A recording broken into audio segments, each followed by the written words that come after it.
we're in week 10. I'm not Dean 78904, and that might piss some people off, including my guy Bobby Gomes. But I'll do my best to take this thing right off the rails. We're gonna try to get some energy today. I'm usually at the 12 o'clock slot. I'm the Luch, so I haven't had any coffee today, but we're gonna make this damn thing work. Tim Buell's in here with me. Steve's on the boards. We got the YouTube chat rolling. So Bobby, I'm really sorry. I will do my best Dean for you here today, but I'm really excited for this week. Looking forward to chatting with you guys. I'm not mad at you at all, Luch. I'm mad at Dino. Dino's telling me the other day he is RG. He carries RG. If he left, RG wouldn't be anything without Dean. Tim was in this chat. No, I'm joking. I'm not. He wasn't really saying that. But on the flagship, I was trolling him because something had come up that was like around that or whatever. He found it pretty funny. Yeah, it was weird not seeing Dean's red face when I hopped into the little Zoom link this morning. But happy to have you on, Luch. Yeah, man. Ready to talk week 10 with you. Good to be here. Tim, I got some new friends, some old friends. Been a while since we did a show. Good to see you. You're super busy with hockey season and the overlap of every sport on earth pretty much going on right now. Yeah, very, very, very busy time of year for content. We're crushing it over in the NHL side of things. It's been a great year for hockey. We've done pretty well in football too. So I'm hoping we can carry that momentum into today. Yeah, should be interesting. Some big teams on buys are not on the slate. Not like last week, but here we are. It should be interesting. Some question marks, some health concerns. We'll talk some cash games. We'll talk some GPPs. Do us a big favor, though, and hit that like button on the YouTube. That would help us out a great deal. I know I'm supposed to talk about Sim Labs, and I know they gave me like an actual read to talk about Sim Labs, but I can just tell you, like, it's amazing. That thing kicks ass. So huge kudos to RG for putting Sim Labs together and everybody on the projection side and the tech team to make it work. And I talked about it on Food for Thought this week. And last weekend, I just played one entry. I had a King of the Beach qualifier entry, so I wasn't gonna play anything too crazy. It's a weird mindset when you finish top like 30%. So I played like kind of optimal and got a little weird in other pieces. But just for the hell of it, earlier in the morning, I went into Sim Labs and put in some like average settings, nothing large field, like kind of in the middle with everything. And I was like, all right, give me 150 lineups. And it spit out the most CJ Stroud, who was the guy who, I was considering, but I wasn't going to play him personally in like single entry, higher stakes. I couldn't do it, but that was a huge testament. And as soon as he threw his like second touchdown pass, I'm like, all right, Sim Labs. And then he just went on and absolutely crushed. So like Sim Labs, the real deal. Check it out on RotoGrinders. Have you guys dabbled with Sim Labs a little bit since it came about?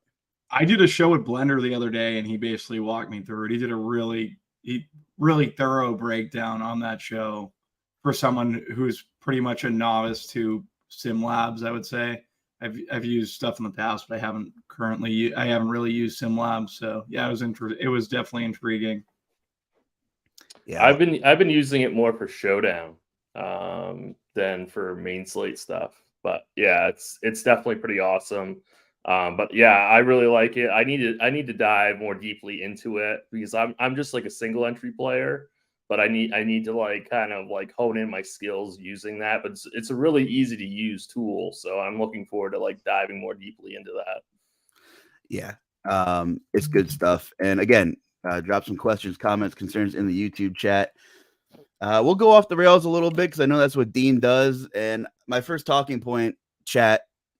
And one of Grant Nefer's write-ups this week, he said Dean can shoot 16% from three. So I'm curious. If we gave Dean 50 shots from three, and what the over-under would be like 7.5 or something, would Dean could Dean hit 3-3-pointers, let alone 8? Like, could he clear 16.5%? I think that's what it comes to, 7.5. I mean, how many? I would imagine Grant has some insight here, right? Like Grant knows Dean, so he would probably have some insight. Maybe I would guess that he could, and that's going to be contrarian for me. I'm pretty much a Dean hater, but yeah, I would say that Dean can do it. I am a Dean hater, and I'm going to say definitely the under on that 100%. Big bet on the under. You figured it'd be no offense to Dean, but it'd probably be juiced to the under, like right off the bat. Yeah, I would take under 7.5 minus 180 gladly. Yeah, so I have a question, Luke. Luch, I have a question. Do you have a King of the Beach sheet this week? Yeah. Quick turnaround. Quick turnaround, right? Yeah. What are your what's your thought process this week? How do you plan on approaching it? It's next Sunday. My bad. It's not today. It's next Sunday. Yeah. But weird main slates because I just peeked at the schedule. So next week, Philly and Kansas City are on prime time, so they're not on the main slate. The Bengals and the Ravens are not on the main slate either next week. So just a lot of high-end ceiling, pay up spots are not going to be on the next week main slate. So I don't know. I kind of like ugly slates. I don't know. Maybe I'm the minority there, but when I don't have to worry about 25-30% Travis Kelce, he's in South America or something right now, just living it up, by the way. So I feel like you've been super hot though, so it'll probably work out well for you. I keep seeing all your good winnings on Twitter and stuff, so I think you'll be all right. Is it your first live final for football? It'll be cool to get there. Yeah, I did hoops.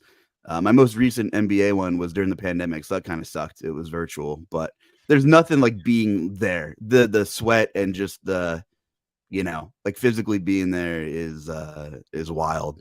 So looking forward to some warm weather, that's for sure. Anyway, so I'll keep you guys posted, and we'll see. Hopefully we can bring some hardware back for Roto-Grinders. Squirrel snuck in too, so I backdoored the hell out of that thing. I came in 64th. I had the CD DAC stack, and my part of my 3v3 was either going Jalen, AJ, and a Saints piece, or Dak and CD. And after that first drive, AJ Brown had 3 catches for 40 yards. I'm like, oh shit, here we go. Squirrel had the sarcastic tweet, don't let me sneak in. But it's not that sarcastic, because in the back of everyone's mind that realized that he snuck in, they're also thinking the same thing. So it was definitely a good tweet. So the chat saying Dean can make 10 of 13, 10 from 3 with 50. I don't know if he can make 10. Damn, I'd say about 7 he could make. I think he could make the 7. That'd be that seems like a 7,200 DK salary, what would Dean be priced in an average matchup? Min price Dean or pay up Dean? We'll see. Don't let Dean get hot. Maybe Dean's got a bag we don't know about. I don't know. That's what I'm saying. Grant knows Dean probably better than anyone. And Grant's number one Dean hater typically too. So yeah. Anyway, we went off the rails a little bit, but in terms of cash games, cash plays, obviously there's a lot of Bengals popping and everything, this week. I guess the biggest concern is obviously T. Higgins is not playing, but you guys have an inkling on Jamar Chase. We know, his health, what he's, to what degree he's really dealing with something here. And, we're seeing things online that he's going to go through pregame warm-ups as expected kind of thing. And obviously Trenton Irwin is this week's new shiny toy, I guess. So what are you guys' thoughts on the Bengals? Are you prioritizing any of these guys for cash games? I'll throw it over to you, Tim. You're shaking your head there. What are your thoughts on Cincinnati in this whole situation? Yeah, so obviously, like you said, the Bengals are popping super hard in optimals everywhere. Joe Burrow is the clear-cut cash game quarterback. I don't think we even have to worry about the Jamar Chase news necessarily, even though that would hurt him a little bit.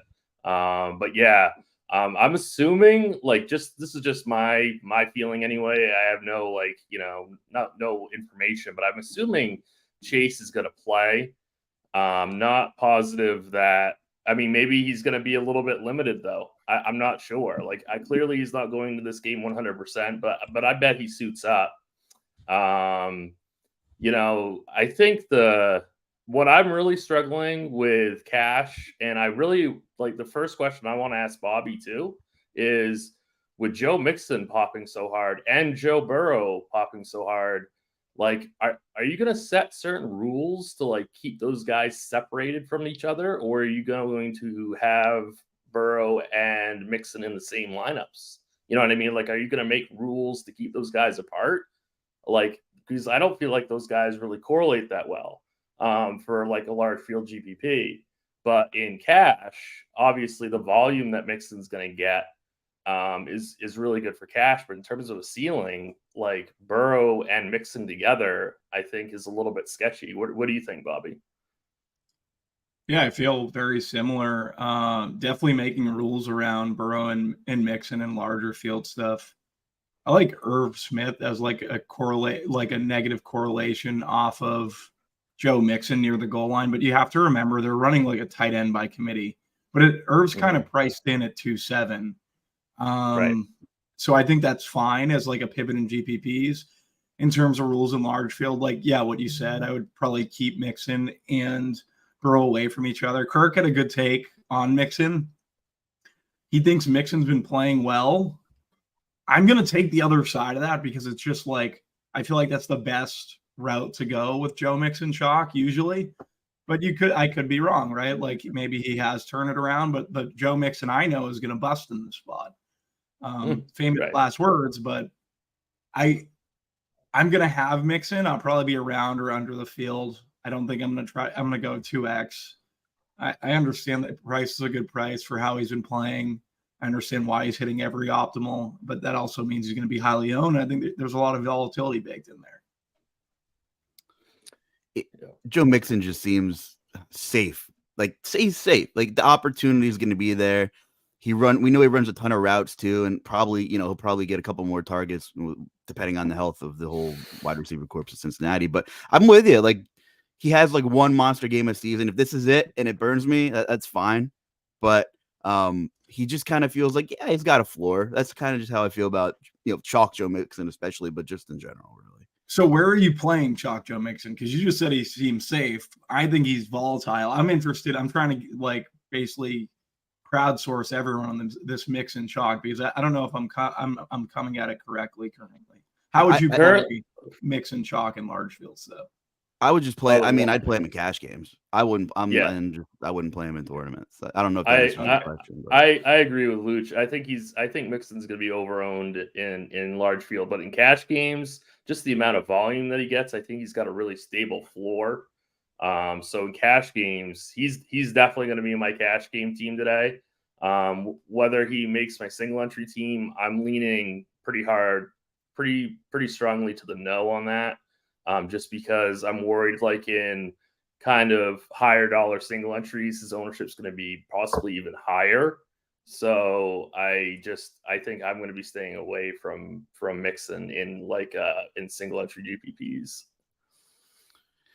Yeah, Mixon is 9th among running backs in routes, and he's played one less game than like 5 guys ahead of him. So, I mean, he's running routes, but yeah, I'm cool with the tournament fade. I have two builds right now for like 3 max stuff, and I don't think I'm playing him. Not sure what I want to do with Trenton Irwin, so we need some Trenton Irwin takes. That's a name I didn't expect to say like at this point, but we're here. It's week 10. Yeah, so for me with Irwin, like I currently have him in my single entry team and larger field stuff. I'll try to get away a little bit. Like I said, I think Irv Smith's a very good leverage play off of Irwin, off of Mixon. So he's someone I'm going to try to get over on. In single entry, I'm curious to see what Tim's going to do. I currently have him in cash. He's obviously a stable at 3K. But for me, like I don't mind getting up to Noah Brown. I don't feel like it's as chasey paying the extra 700. I know he was fantastic last week, but it seems like CJ Stroud definitely has a rapport with him. So he's someone that I'm going to have in my player pool as well, between 3 and 4K as a pivot off of Irwin. Tim, what are your thoughts overall on Irwin? Yeah, I think he's fine for cash. The way that I'm looking at this week generally for cash is that it's only a 2 running back week. Normally I don't say that. Normally I say 3 running backs in cash, but I don't think the running back position is really that strong this week. So I'm going 2 running backs, and then the question becomes like, you want to play Jamar in cash. I would like to play Amon-Ra in cash also. So if you're going to do that, you're going to need a guy like Irwin. Now, there's another way that you can go about building an optimal construction by going Chase, Marquise Brown, and DeAndre Hopkins. okay, and then you know what I mean, and go, you know, 2 mid-range wide receivers and not go, you know, double stud wide receiver. And so that's where I'm not really sure what I want to do yet. And that's going to determine whether or not I play Irwin or not. If I want to go double stud wide receiver, I'm going to need to go Irwin. But if I can go 1 stud wide receiver, you know, Chase, and then go Brown, DeAndre Hopkins, something like that, then I don't, you know what I mean? Then I might not play Irwin. Yeah, you know, that makes sense. And you know, you said 2 running back week. There's some other running backs that just keep popping up or won't go away. You know, Bijan, after an entire week of Arthur Smith slander on the Twitter machine, and rightfully so, in my opinion. And Devin Singletary is back for another week of carrying ownership. And you know, what are your thoughts on those 2 running backs, Tim? You know, are you thinking about them at all? You know, would if they were a last piece in your cash builds, or are you prioritizing any of these guys at all? Which 2 running backs? You said Bijan and who? And Devin Singletary on DK looks like a little more than FanDuel is carrying a little bit of ownership. Yeah, so Singletary is fine for cash. I'm not playing Bijan in cash. I don't think I'm playing Bijan in tournaments. Like I'm so tired of the whole Algier, Bijan, Arthur Smith. Like if he beats me, he beats me, and if that's a bad take, then whatever, I'll lose today. You know, whatever. I'm just not playing him. I'm done with that. You know, I'm done with that game. Like Bijan's touched the ball like 20 times, like once all season. You know, so it's like I'm just not gonna play him. And if he burns me, he burns me. Singletary in cash teams is fine. Like, you know, I really want to prioritize the wide receiver position. So getting a punt running back with I think he's got a rushing projection of about 50 yards for under 5K. Like, I'll take that in cash games, even though he was atrocious last week. Cincinnati's been pretty bad against the run, giving up the 4th most adjusted yards before contact per attempt. So, but on the same token, the Houston ground game has been non-existent whatsoever. So, I understand Singletary more this week than probably last week. Bobby, any other thoughts on like cash game running backs? Just spitballing here. One guy who I'm kind of okay in all formats, who's pretty cheap, and his role has been consistent, is Rachaad White. I kind of like White this week. So you know, my Titans here, at least, you know, since dating back to 2022, you know, have been really good against the run, make teams one-dimensional. Hasn't been the case the last like 4 weeks. They've been getting absolutely gashed on the ground. I don't know if that's going to continue, but Tampa Bay, kind of like Houston, has been non-existent with a ground game. But even if there's just a little bit of rushing upside for White this week, he's been pretty steadily and heavily involved in that passing game. So, especially on DK where it's PPR, I like Rachaad White this week. You have any White takes or any other running backs for cash games you're looking at? Yeah, I like both White and Singletary for cash. White, that the passing rate over expectation in that game is going to be pretty high between Tampa. Yeah, so for me, Tampa and Tennessee. So for me, like, I could definitely get to White. He fits DraftKings scoring. He's relatively cheap. Obviously, he's a weapon in the passing game. Yeah, he's not going to get it done on the ground, but he's someone that you could definitely that definitely helps you within DK scoring. So no issue with White. Singletary, they're passing more. I feel like there's opportunity to run versus Cincinnati. I feel like you can probably get away with playing Singletary at that price. It's a better spot than it was last week. I think Vita Vea playing for Tampa really was like a no-no for me in terms of Singletary chalk, but I think it's fine to go back to this week. So I wouldn't have any issue with either of those guys. In terms of Bijan, no chance I play him. I can't blame you at this point. It's almost for every reason that Tim gave. Like, I'm not gonna try to get that right. Like, I'm better off just not playing it. The week he gets it right, and I just don't even worry about it. Yeah. I haven't played him all year.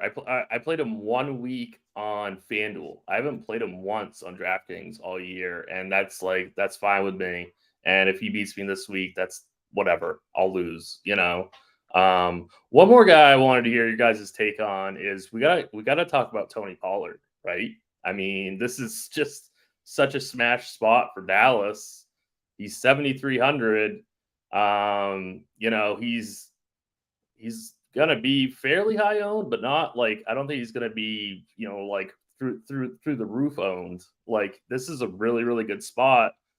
I wonder if we should sacrifice a higher end wide receiver and play Pollard in cash. I don't know. I think you can make a case to do that because you do have Marquise and Hopkins. Like you have two players that are in very strong spots. I understand that completely. It's a really good spot for Pollard. The issue for me is I see Dak popping legitimately everywhere, and I'm just like, right. should I just play Dak and play CD? Because no one's. It's obvious to me at this point that Burrow's probably the single entry cash game QB. With the spread that we see in that Dallas Giants game, it definitely conducive to the run, but for some reason, everything seems to love Dak. So I'm a little thrown off there. In terms of Pollard, like I think I'd rather get up to CMC versus Jacksonville. I know it's an extreme difference in price, 9.2 to it's based 7.3 to 9.2, but I think CMC would be more viable for me as a cash game running back just because Jacksonville gets crushed in the passing game. We obviously know CMC's capabilities as a receiver, so I just think the usage and the workload is fine. That price tag's fine for what he's going to see. He would be my option if I was spending up. Yeah, the Pollard thing. I mean, I love the price, and my brain says play Tony Pollard. There's a couple of matchups on that schedule where he flopped, which I can understand. Like San Fran, Philly, like I get it. Like if you don't produce against those teams, that's fine. And there's a couple of matchups where I can't justify him not producing. Just with I think they're gonna have great field position for most of the game. I think there's going to be a chance for high touchdown equity, and it just could be one of those games where he walks into or luck boxes into 2 touchdowns, getting the ball inside the 5 and that's that, but God, our experts love him. We almost have the rainbow blip on lineup HQ with Tony Pollard. So I would expect maybe even some higher ownership, than what we have right now on Pollard. What were your thoughts, Tim? Yeah, on Pollard, I mean, I absolutely love him. I mean, it's just one of those things where is it going to be Dak going to CD Lamb? Like, is this game going to be competitive at all? And the Cowboys they can really spread it out, right? So they could end up winning this game 28-0, and Pollard gets you 15 DraftKings points, and that's not going to be enough, and it's not going to be enough for GPPs, definitely not. So I don't know. I'm really struggling with that game, both for GPPs and cash, because I mean we know Dallas is going to crush this team. We know that Dallas defense is going to be very very popular. Also, despite their price, they're going to be the highest owned defense. So, I mean, the Giants team total is incredibly low, very deservingly so. But I don't know. Pollard's tough. I don't think I'm going to play him in cash games. So one more cash game question, then we can move on to some tourney takes if that's cool with you too. Do you just eat the defense when there's like massive defense chalk? Do you just eat that for cash games and move on, even if you have to pay up? Like you have to pay up to get Dallas for sure today. But are you prone to eating the chalk at defense and moving on with the rest of your build, or what do you do typically? In cash, I'm fine with doing the chalk defense. We'll get to defense, but this is a very strangely priced defense week. Like usually you see a lot more teams like in the 2K range, like the 2 to 3K range. There's tons of teams in the 3 to 4K range, and then the most popular one is the Cowboys at 42. So the bigger question is in tournaments, like can Dallas separate themselves from the rest of the defenses? And the answer is absolutely they can. They could absolutely score 25 DraftKings points, which you're going to have in large field tournaments. So I think they're fine for obviously for cash and for tournaments. I lied. I have one more cash game question. I'll throw this one to you, Bobby. Obviously, we got Kyler's first game back. In the same week Call of Duty drop. You tell me if he's going to be prepared. I don't know. But, what are your expectations for Kyler? But in the same breath, we have Marquise Brown, who we know has rapport with Kyler. And we, a massive target share typically when Kyler's been active with him, even when he's been alongside the D-Hop. But also Trey McBride, projected to carry a ton of ownership. So are you comfortable playing Marquise Brown and Trey McBride hypothetically together, or neither of them? Yeah, so for me, I think that Marquise has a pretty difficult matchup for a chalk wide receiver, but we do know what the target share is when Kyler is the QB. For a couple of weeks last year, it was absolutely extremes. I think I'm fine with Marquise.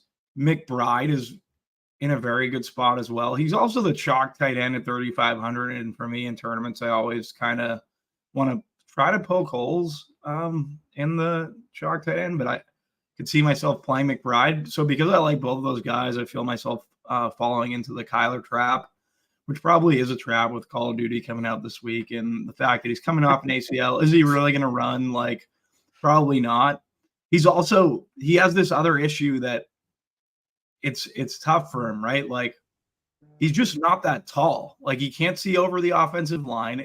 It becomes an issue to where, like, you're watching him halfway through the game and you're like, why did I play this guy? Because it looks great when he's scrambling and they're playing like squash the bug out there, the defense, but it becomes a situation where, like, I don't know, his passes just continuously keep getting batted down at the line, and it's just frustrating. So I think there are better options at the QB position. For me, if I'm paying down, I like Mayfield. I like Goff. I know Goff is up at 6,400, but they're guys that I would consider. I'm a huge fan of Purdy this week, like correlating him with CMC. I think he's like priced right in that range with Kyler, so I definitely prefer him. I also like Taylor Heineke on the other side. Like, I haven't seen Heineke come up a lot this week, but I do think that Drake London has a superb matchup.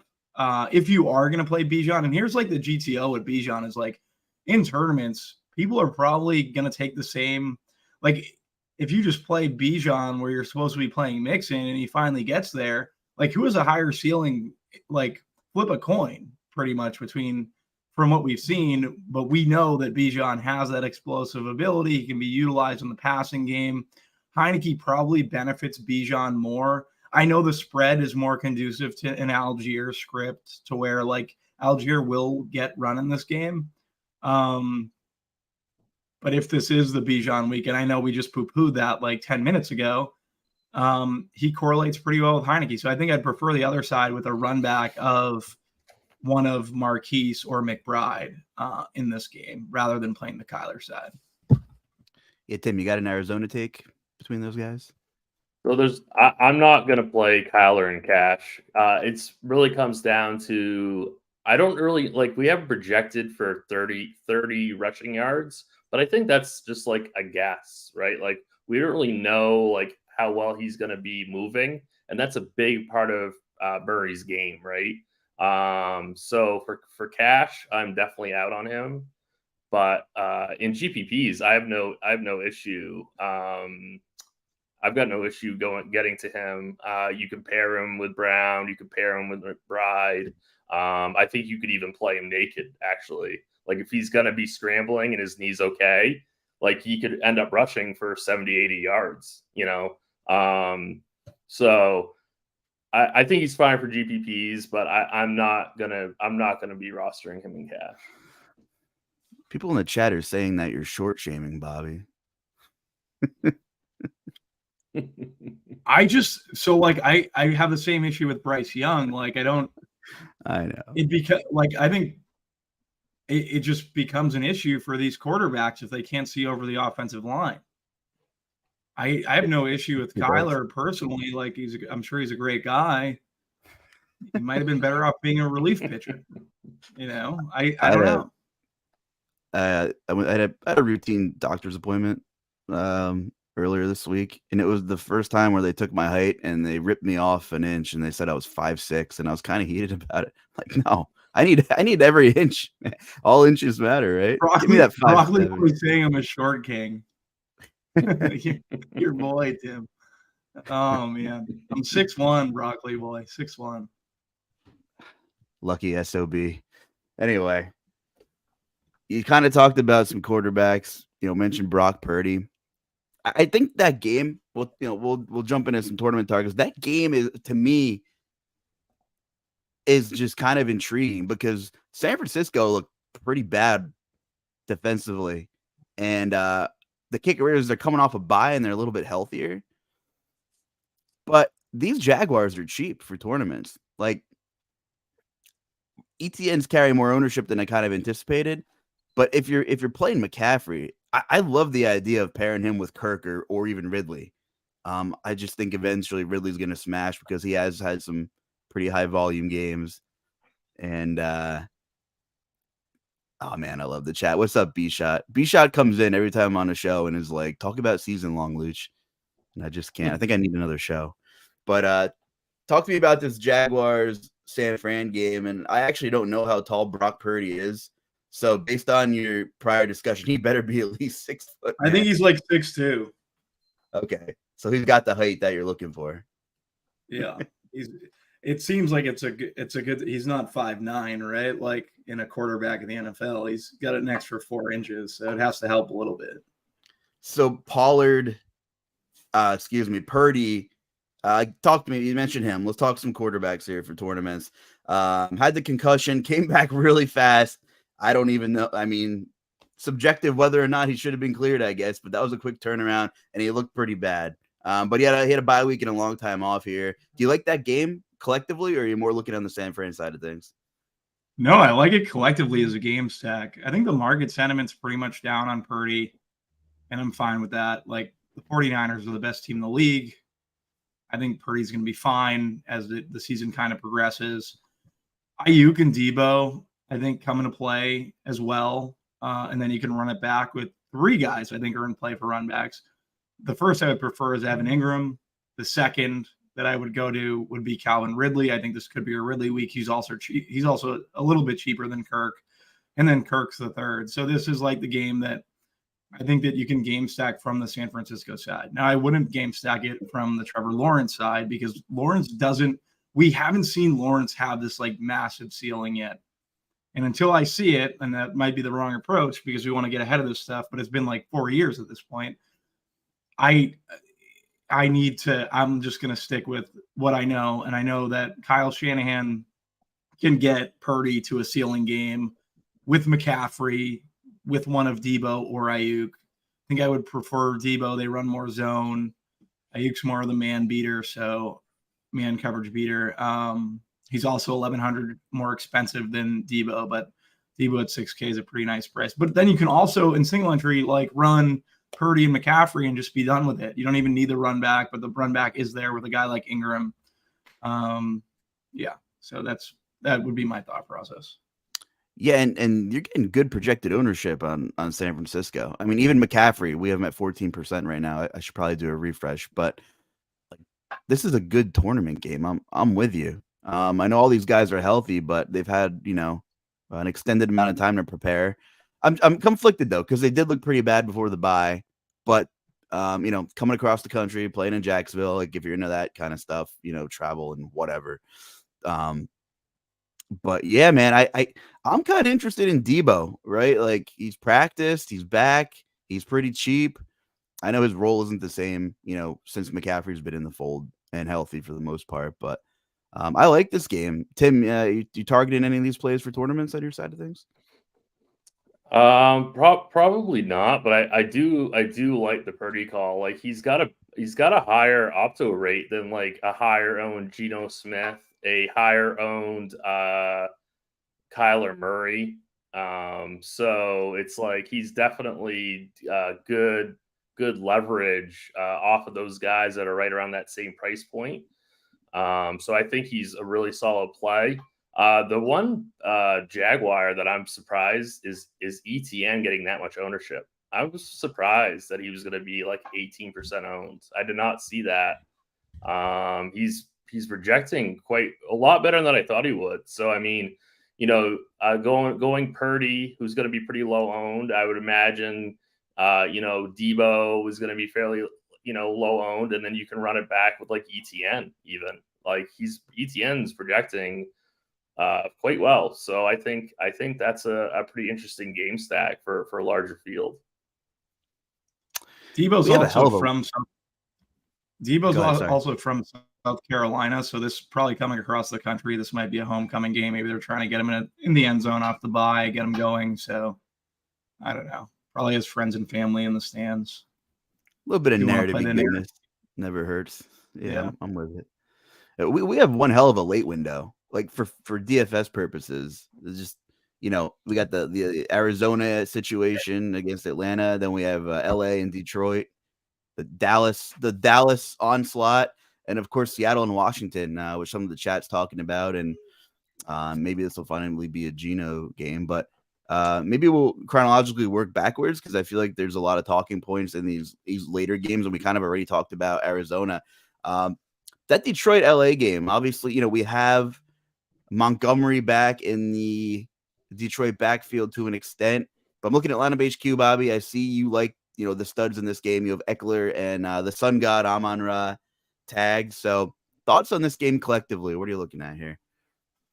Yeah, I should change my Eckler to Keenan a little bit. I think I prefer Keenan if I had to choose.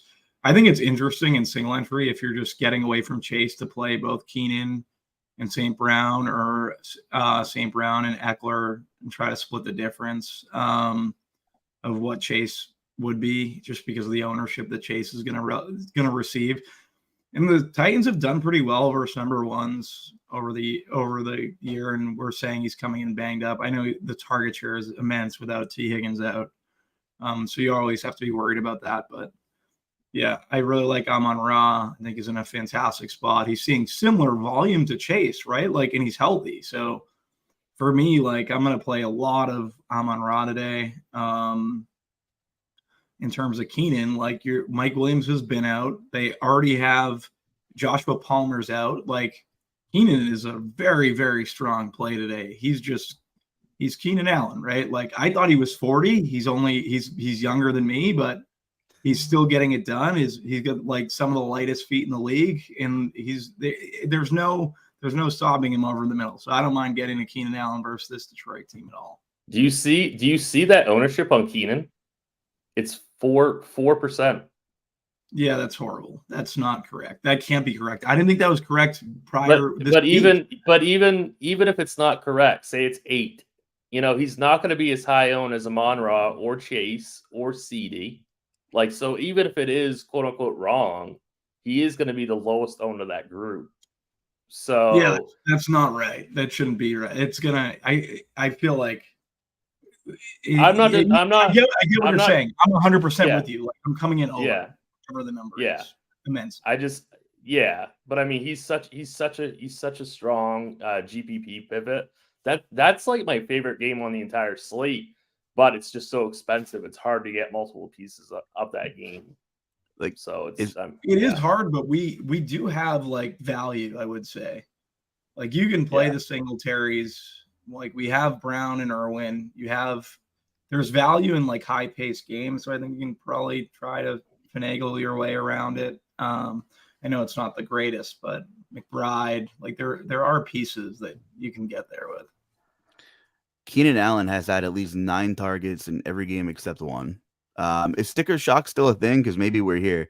Obviously, without Josh Palmer and Mike Williams, but Keenan was sub 8K for the first 4 weeks of the year, and they were healthy for some of those games. And he had nuke games of 34 and almost 50, and now he hasn't put up more than 21.5 in a month, and he's up to 88. So people are there's definitely some people are like, I'm not paying 88 for Keenan Allen on this slate, right? But I like this game environment too. I'm with you. And my issue is I like more receivers this week than I do running backs. So I don't think he's going to come into 4%, but I agree with you where I think, he's going to be the lowest, if one of the lowest, if not the lowest owned, probably stud wide receiver today.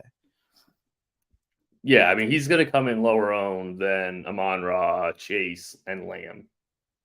Yeah. Yeah. Are you guys even considering? I don't know what you're playing, if you're multi-entering or whatever, but the Lions running back situation now. I know the Chargers have been a little bit better against the run. They were horrendous last year against the run, but I think they were horrendous for like the last 3 years. I know they've been better. I would prefer Gibbs. Okay. In the passing game. Yeah. Makes sense. I mean, I don't even know.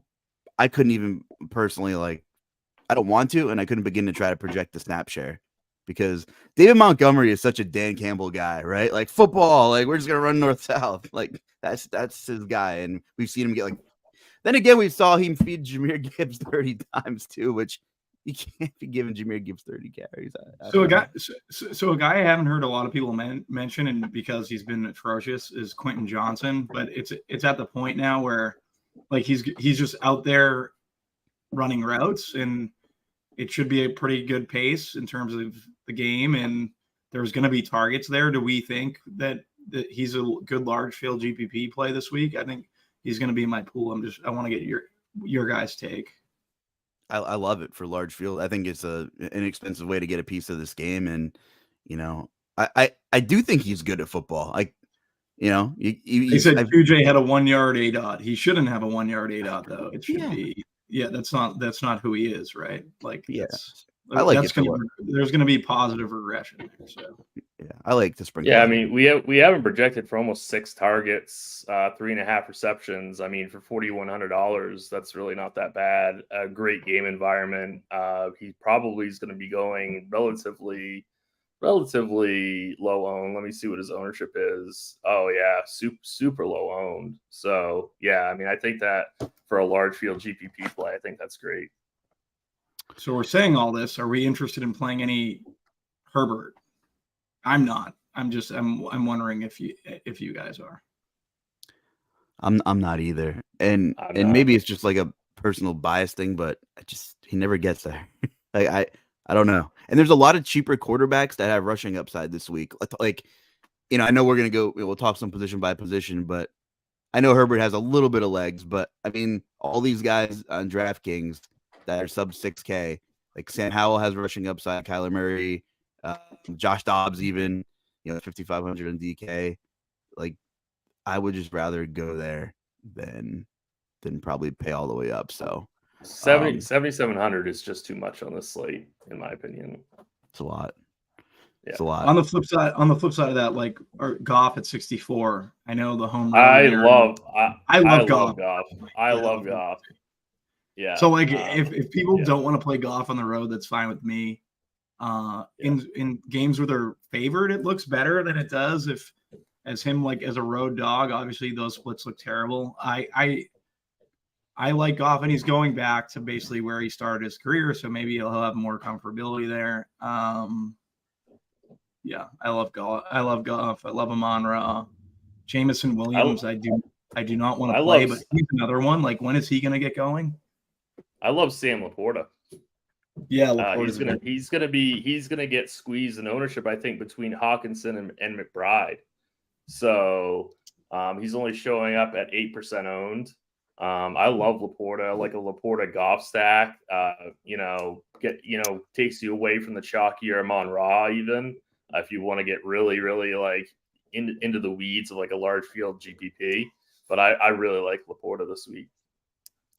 Yeah, I like that call. I think he's going to get squeezed too. And just a couple weeks ago, Goff threw for 350 at Tampa Bay on the road. So that was a road game. He could get it done. But I keep thinking about the Carolina game where he dropped 27 DK points, 4 total touchdowns, including 1 on the ground. But that was a week where a lot of his receivers were carrying ownership. Some value opened up too.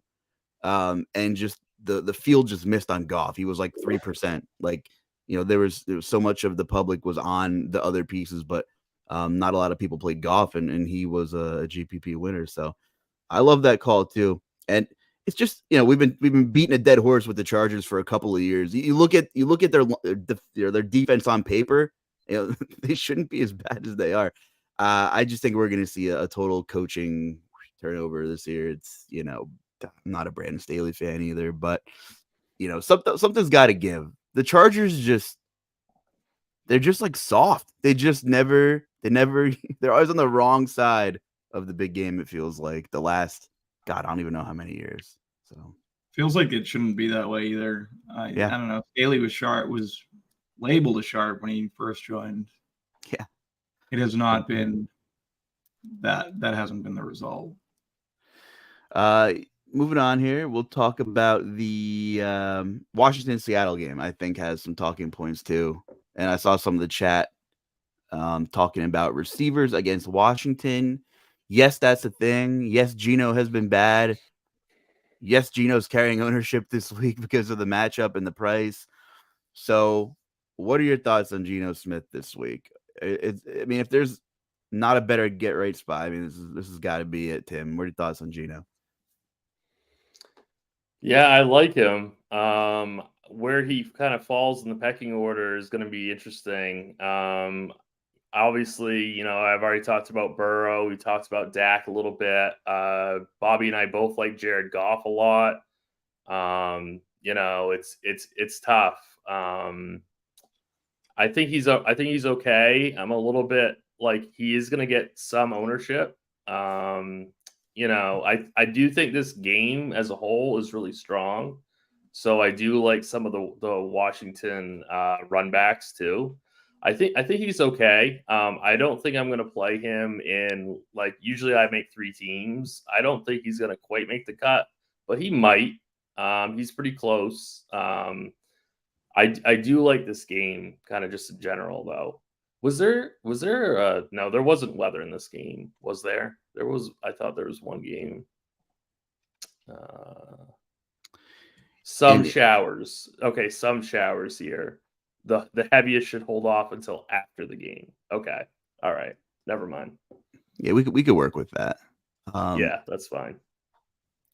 Yeah, and that goes hand in hand with DK Metcalf. Still getting a ton of air yards. Washington's been getting crushed by receivers. Metcalf runs, I think, 84 or 85% of his routes out wide too. I mean, I think I'm more prone to play Metcalf than Geno this week personally if I'm making a handful of teams. A little bit more expensive than Lockett. Bobby, your thoughts on the Seattle team or either of the receivers piquing your interest at all? I think they both are. I think I would prefer Metcalf. It's a fantastic matchup. I do worry about his health. The issue is Geno chalk for me just isn't really something I play a ton. I think I would prefer Walker. Charbonnet, I think, is interesting. He's seen definitely an uptick last week from the eye test, I would imagine. I don't know what is his price. Can't be high. Is he in that Singletary range? I would be willing to play him. In larger stuff, obviously. Yeah, he's 4,200. 42. 55% of the snaps last week to Walker's 49. How about it? Even if that flips back, I still think we're past week 7. Teams start to integrate the rookies. We're more than a quarter. I would have no interest. I would have no. I wouldn't be afraid to play Charbonnet in large field tournaments, and I also like Walker a good bit, just as offsetting the passing game. Yeah, I think that's a really interesting call. Between that call and the Quentin Johnston call, you have some ways to get off Trenton Irwin or in some builds or whatever you want to do. But getting back to this Seattle Washington game, Sam Howell just keeps dropping back to pass and dropping back to pass and dropping back to pass. Jahan Dotson finally producing. Last week McLaurin was pretty popular. What are your thoughts on this Washington attack against Seattle? Team total just under 20, so it's not anything to write home about. But as the away dog here, are you expecting Sam Howell to keep dropping back to pass this week? I really like Sam. I'd rather play Sam Howell than Geno. To be honest with you, they're projected almost the same, within a point and a half of each other. And Howell's going to be a quarter of the ownership. So I really like Howell over Geno. So I do think he's just going to keep throwing the ball over and over and over and over again. I like pairing him with Dotson. I think you could pair him with like Logan Thomas also. Or even Terry, obviously Terry McLaurin. But yeah, I prefer Howell over Geno. I prefer Howell to Geno too, but I will say the Seattle pass defense has been pretty good. He would definitely be. I think he's like just missing my player pool Howell currently. And I am trying to pay down a quarterback, but I'm trying to keep it condensed this week. I want to shout out Eric Johnson in chat. Provides Dean with a list every day for NBA. And he has a good call here. He says Jackson Smith and Jigba, 100 yards. JSN had really seen a lot of I think he was the guy who was targeted, had the most first read targets from Geno last week. So like I was saying, with rookies basically becoming more acclimated, I could see a guy like JSN being a very good play today at 4,600 and a guy to differentiate yourself from playing the Metcalf, differentiate Geno stacks. I really like JSN. Any other games that you guys want to bring up? I think just for another talking point here is, seems like a brutal matchup, but we haven't mentioned Lamar Jackson, who is the highest priced quarterback here. I guess I tend to stay away from these divisional games, especially with Cleveland. But Lamar's touchdown equity is just so high. Rough go for Lamar backers last week though, as he just, the ball was moving. He was inside the 5, inside the 10, and it was another Gus Edwards week. And I saw some Gus Edwards mentions in the chat. So maybe we'll just go to this game, quickly here. And, you want to talk about a quarterback at no ownership. Like I'd rather play Lamar, blindly against anybody than probably Herbert at basically the same price, just, because of the touchdown equity personally. I don't know. I'm going to do that today, though, but if you're going to make that comparison, Lamar or Herbert, then I agree with you. But bottom line is, I don't have really any interest in Lamar at 8K in this matchup. I agree with you. The TD equity is very, very high, but this matchup really, really stinks. And, he's only showing up in optimals 5% of the time. So, that's just not high enough for a guy that's that expensive. Wide receiver is too strong today. So I feel like I'd be sacrificing too much in my wide receiving core to hope for a Lamar ceiling game. My problem with playing Lamar Jackson is like, man, I'm a big Zay Flowers guy in general, but like he's been all right. And he's getting a lot of, bubble screen looks and short stuff and hasn't had that game. And, typically I'm just, I don't want to play Lamar. I don't want to play him alone. And I also don't want to typically just, pay up for Mark Andrews and a guy who, it's not a volume pass attack. So you're hoping for the, 5 for 60 and 2 scores from Mark Andrews too. It just, so much has to go right when you stack with Lamar in this situation anyway. And, Rashad Bateman is just like, can't stay healthy. He's been horrendous. And, I'll be damned if I ever played Beckham or Aguilar or anybody like that. So the Cleveland defense, though, they've had their moments where you're like, who the hell are these guys, right? The Gardner Minshew shootout a couple of weeks ago. I don't know. Like the Browns defense, is good. It should be anyway for the most part. But is there anybody in this game you're looking at, Bobby, or anybody you're considering? So I've forced Lamar stacks multiple times this year, only to see Gus Edwards shatter my dreams. Literally every time they get to the goal line or in the red zone, and then just come off the field for the rest of.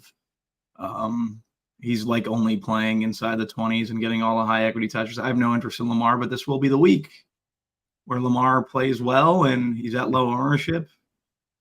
I'm just not going to get there.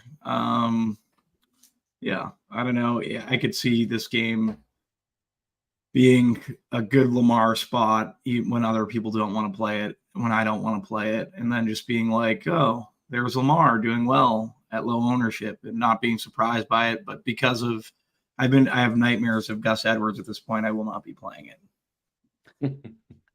I can't argue there either. I think Amari Cooper's a guy to keep in my player pool, from playing, 20, 25 lineups. Just a good price. at this point, I don't know if Watson helps or hurts at this point. I don't know.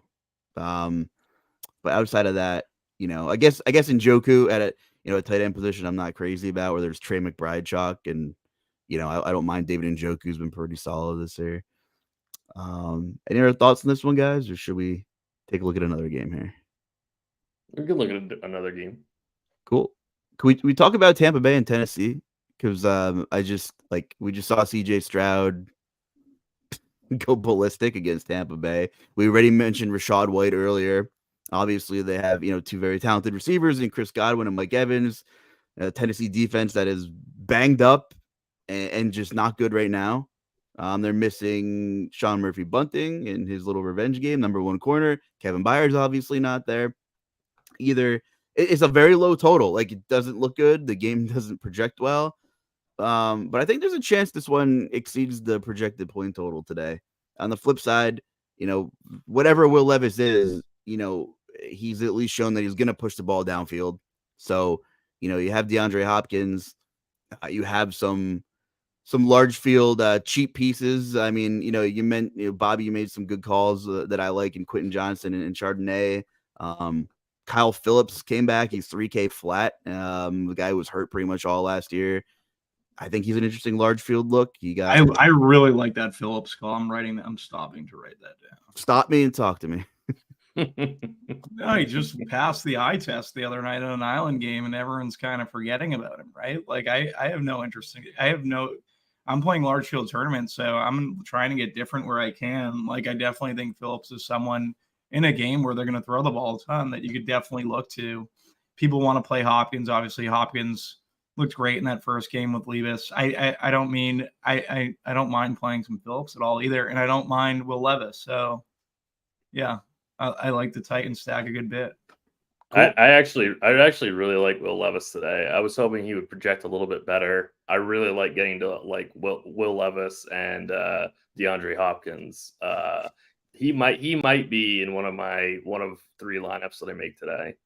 I like the Phillips call a lot. Like, I haven't heard anyone hit on Phillips all week, and he definitely showed upside. I think that's very sneaky.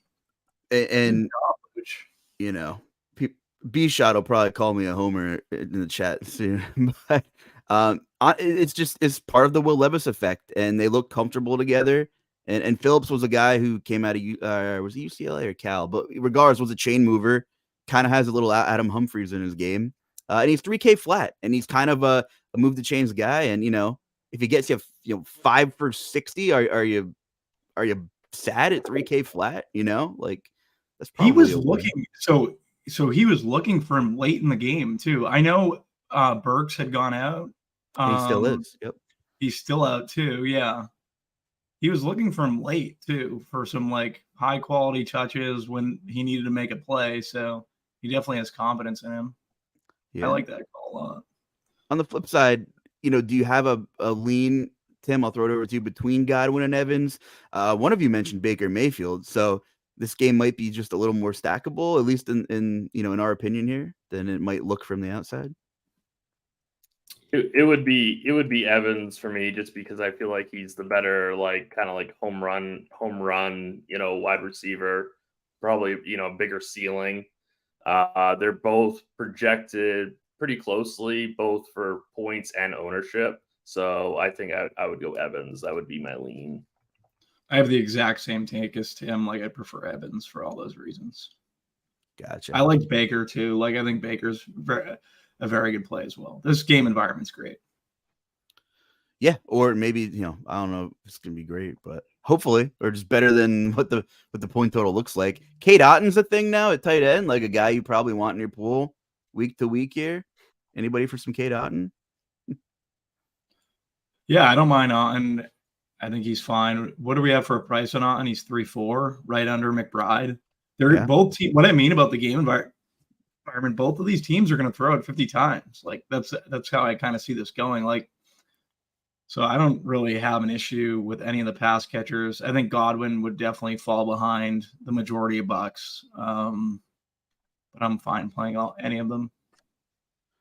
Another we'll switch gears here. Another 1:00 game, and I'm just following the chat a little bit. So I want to talk about New Orleans and Minnesota because I saw Erik and amongst a couple others. What's up, Erik? By the way, mention Alexander Mattison. Of course, we don't have Cam Akers.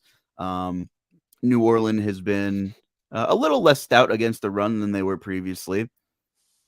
And on the flip side, I saw some Taysom Hill mentioned, so that kind of prompted me to go in this direction as well. And I mean, he just is becoming more and more incorporated in this offense, especially in the red zone. And I said it to TJ Zwarych earlier this week on our pod on Food for Thought. Derek Carr's red zone struggles are extremely well documented. So it's agonizing for us, for fantasy purposes when you're rolling out a Saint stack. But it's a perfect marriage in real life when you're like, all right, Taysom, like we're throwing in the power package, and the Eagles have the brotherly shove or the tush push, and the Saints just throw in Taysom Hill. And more oftentimes than not, he's scoring inside the 5-yard line. And as for one who had Alvin Kamara last week, what a dumpster of a call that was on my part. He played a season low 49% of the snaps, by the way. So I don't know if that's the new norm or if I don't know what that is. I know, of course, Jamal Williams and Kendra were both active, but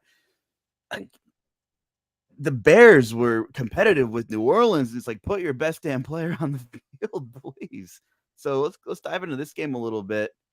Geez, man, don't crucify me. Too many T's. Tim, talk to me about New Orleans. Tim, not TJ. Yes.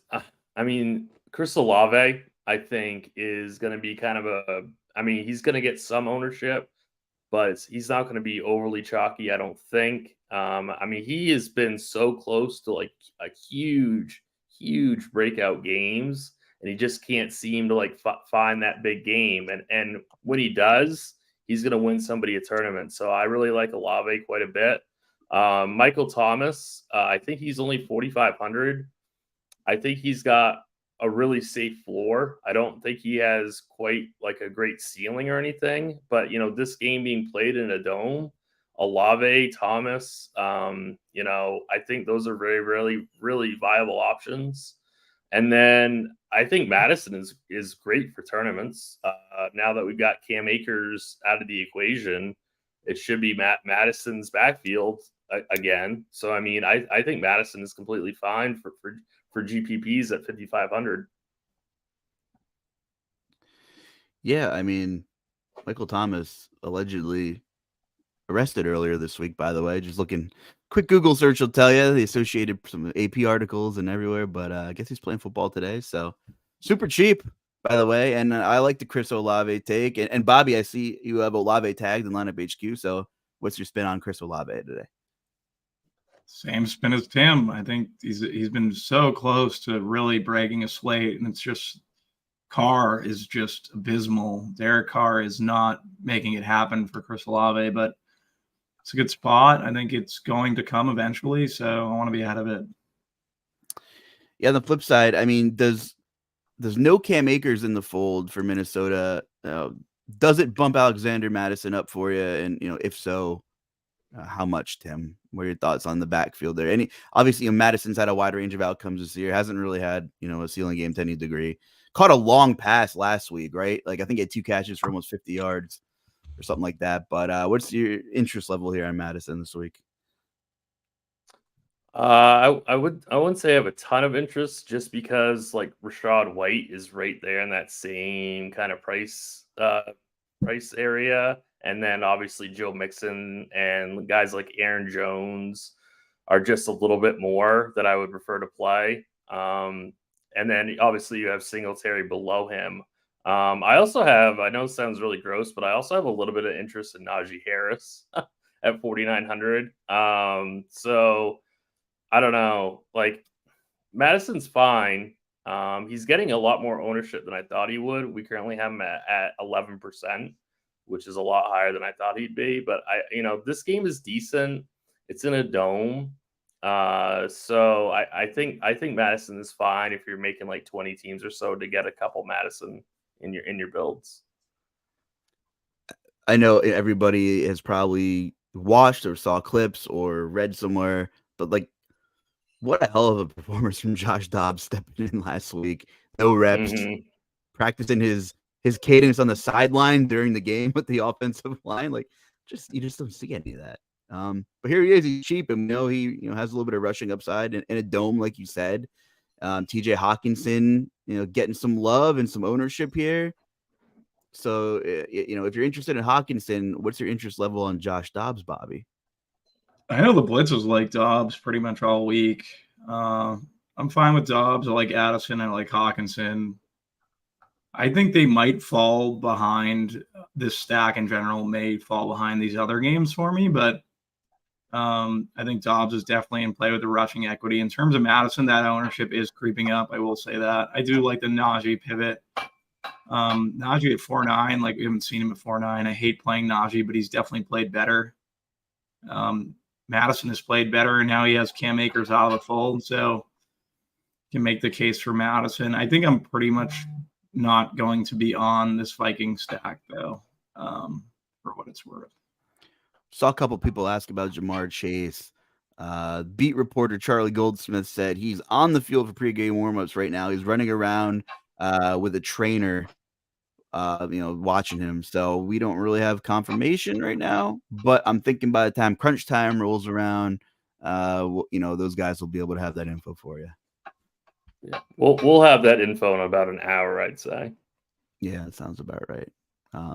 But he's out there. I think Chase will play for what it's worth. I do too. I do too. I do too. Like, if he's on the field running around, he doesn't seem like the guy that's just going to pull himself off the field and not play. Yeah. I mean, he's still projected to carry ownership too, so it doesn't look like many people are. Do not also make the mistake of thinking Tyler Boyd is going to step in if Chase were to sit and be the guy, because that won't be the case. It'll just be a totally different game environment. I know I have this weird feeling that Boyd's going to play well today, and I just see absolutely no reason to play him. Am I wrong in thinking that, Tim? Well, I mean, I would think it would change their game plan quite a bit, and it would boost Mixon's role even higher. Yeah. But I mean, Boyd is what, like 4,600.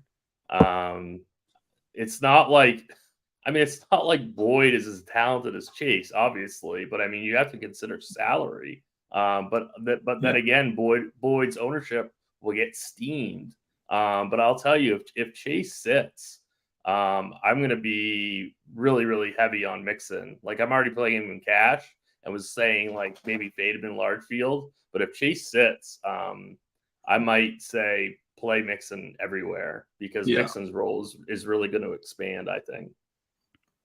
No, I'm with you. Contract year for Tyler Boyd, by the way, so maybe he's hungry. maybe he wants to put food on the plate for next year. Just saying. Also, I think from a routes and field position standpoint, he's ran 90% of his routes from the slot. I mean, we knew he's a slot guy, but he's ran 90% of his routes from the slot, and Jamar has only ran 27% of his slot. So like they're literally in different roles. You're right. Like, it's going to be, if anything, like I'd be more prone to play Trenton Irwin because like he's going to, be the guy playing out wide probably, which God, that just kind of was gross to say, but I'm with you. But I think Chase plays too. I don't think we'll have to worry about that decision. Let's see here.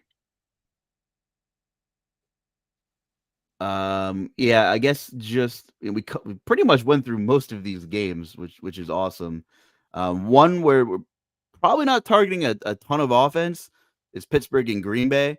I would say some people are thinking about paying for those defenses more than looking, and maybe a Najee pivot. Obviously there was some George Pickens drama. He's sick of everything.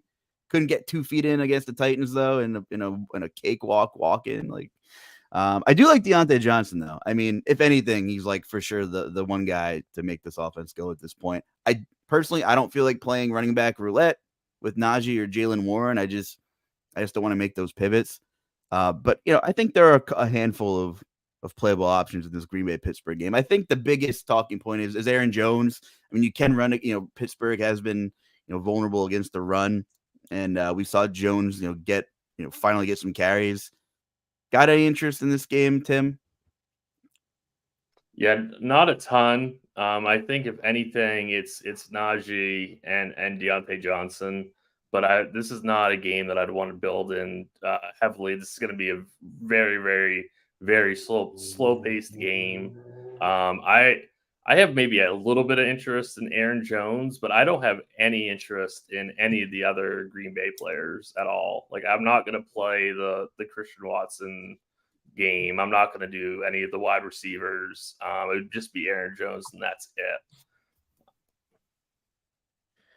Yeah, what a flop of a season has been for people with Christian Watson bags packed in best ball and everything associated. I mean, Jordan Love's just is Jordan Love going to be the quarterback in Green Bay next year, guys?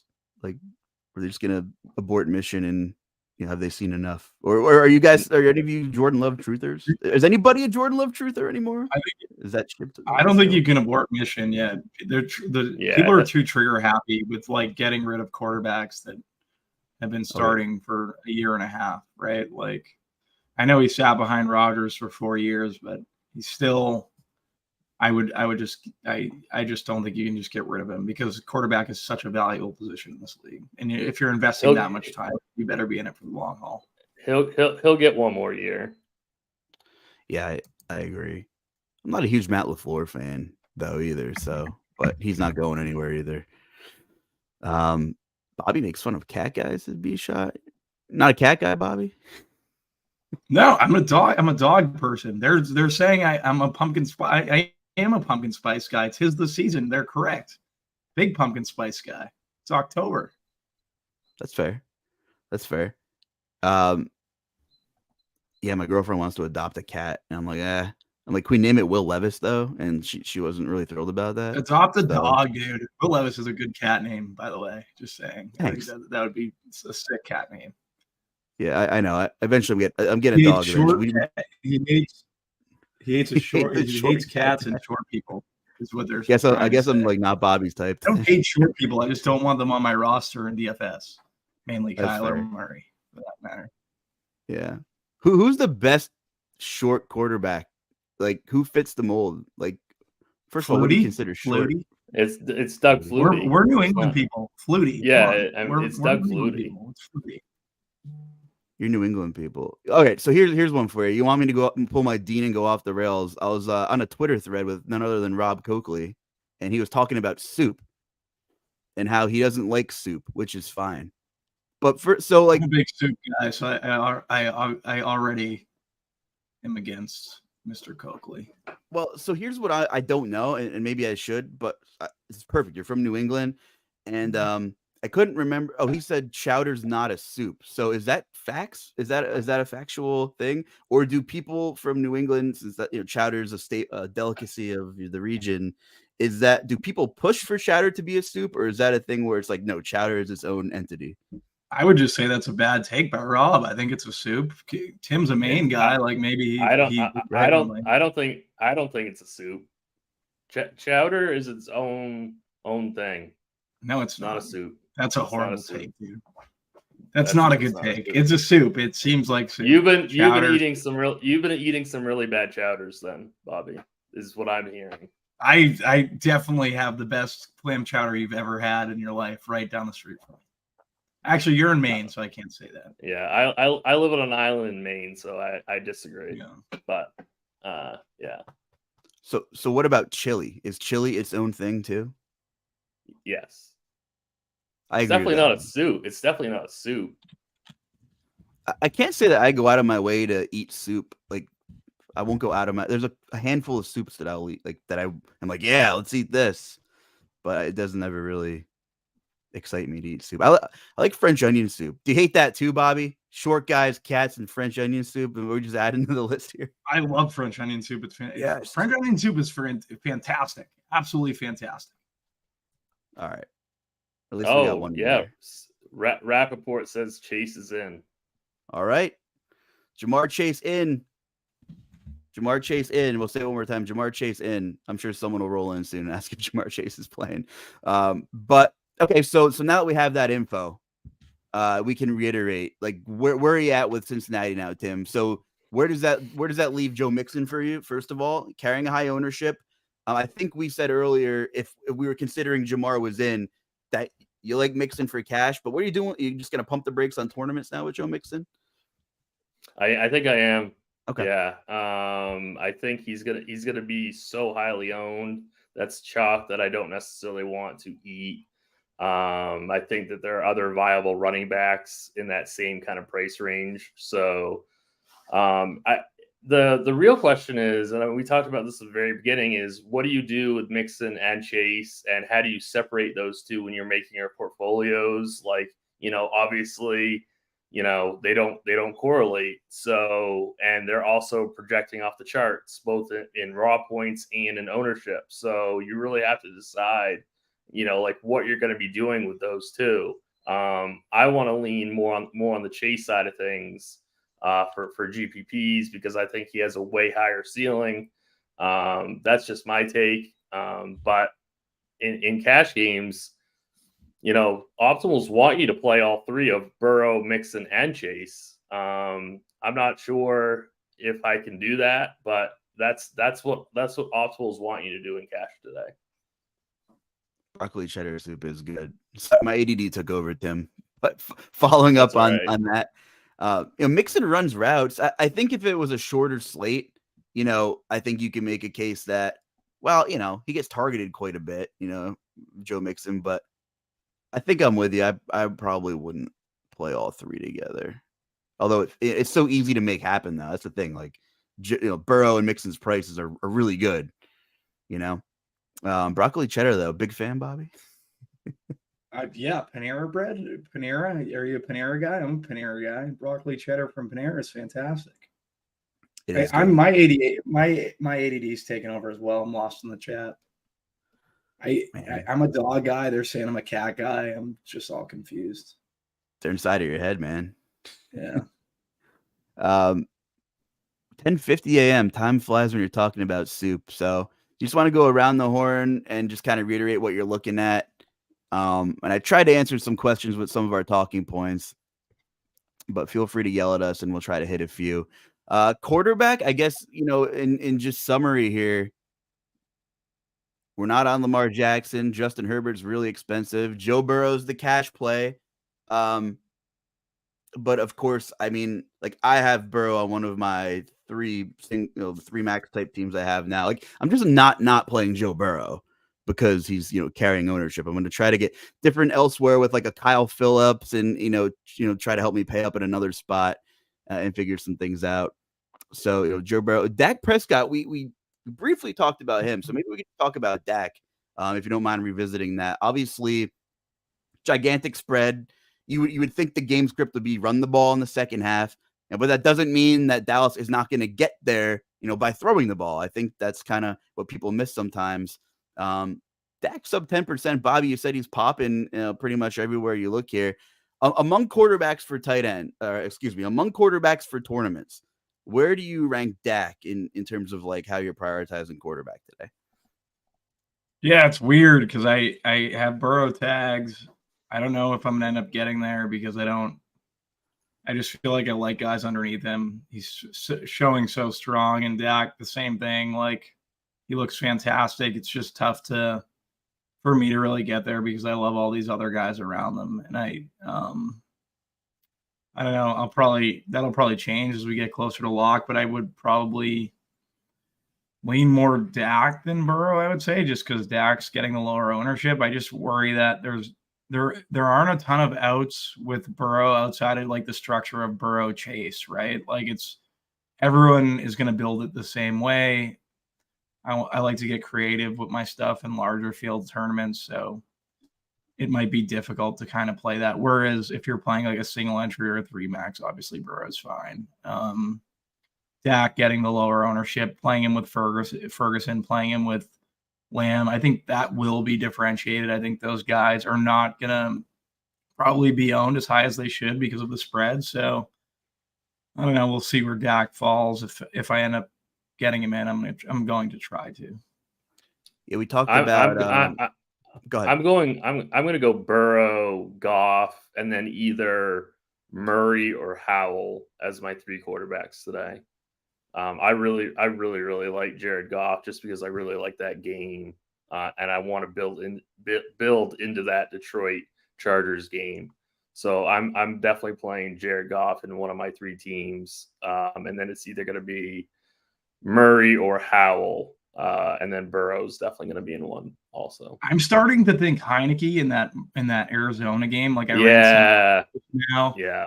In Heineke's hitting, and then I'm seeing Joe Mixon, I'm seeing Bijan, and I might just flip them and just play Bijan. I know I basically said at the top show I wasn't going to do that, but play Heineke, Bijan, and Drake London and run it back with one of these Arizona guys. Try to ship everything. Yeah, we mentioned Tim like Sam Howell. I like Sam Howell. Gino, could be the week for Gino as well. Josh Jobs also really cheap. A bunch of cheap quarterbacks that have rushing upside. But before we move on to running back, how close? Where are you on CJ Stroud? I mean, we have to talk about him. Epic week last week. We've been spending a ton of time on the Cincinnati side of the ball. When we don't have Nico Collins, and we'll get to Tank Dell and Noah Brown in momentarily here. But it doesn't sound like CJ Stroud made the cut for you, Tim. How close was he in your process here? A little too expensive. There's just cheaper options. I don't mind Tank Dell as like a one-off. I guess Noah Brown would be okay too, but Tank Dell is definitely fine for cash games or GPPs.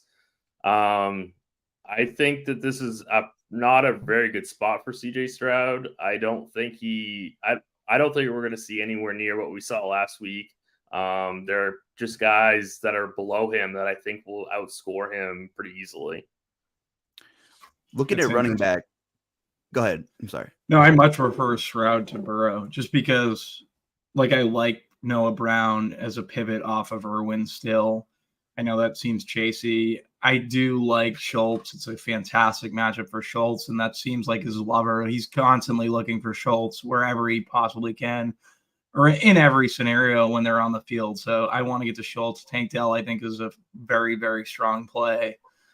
And I like the run back of Chase, whereas I feel like everyone's going to build into Burrow, Mixon, and Chase, and I just feel like that's the wrong way.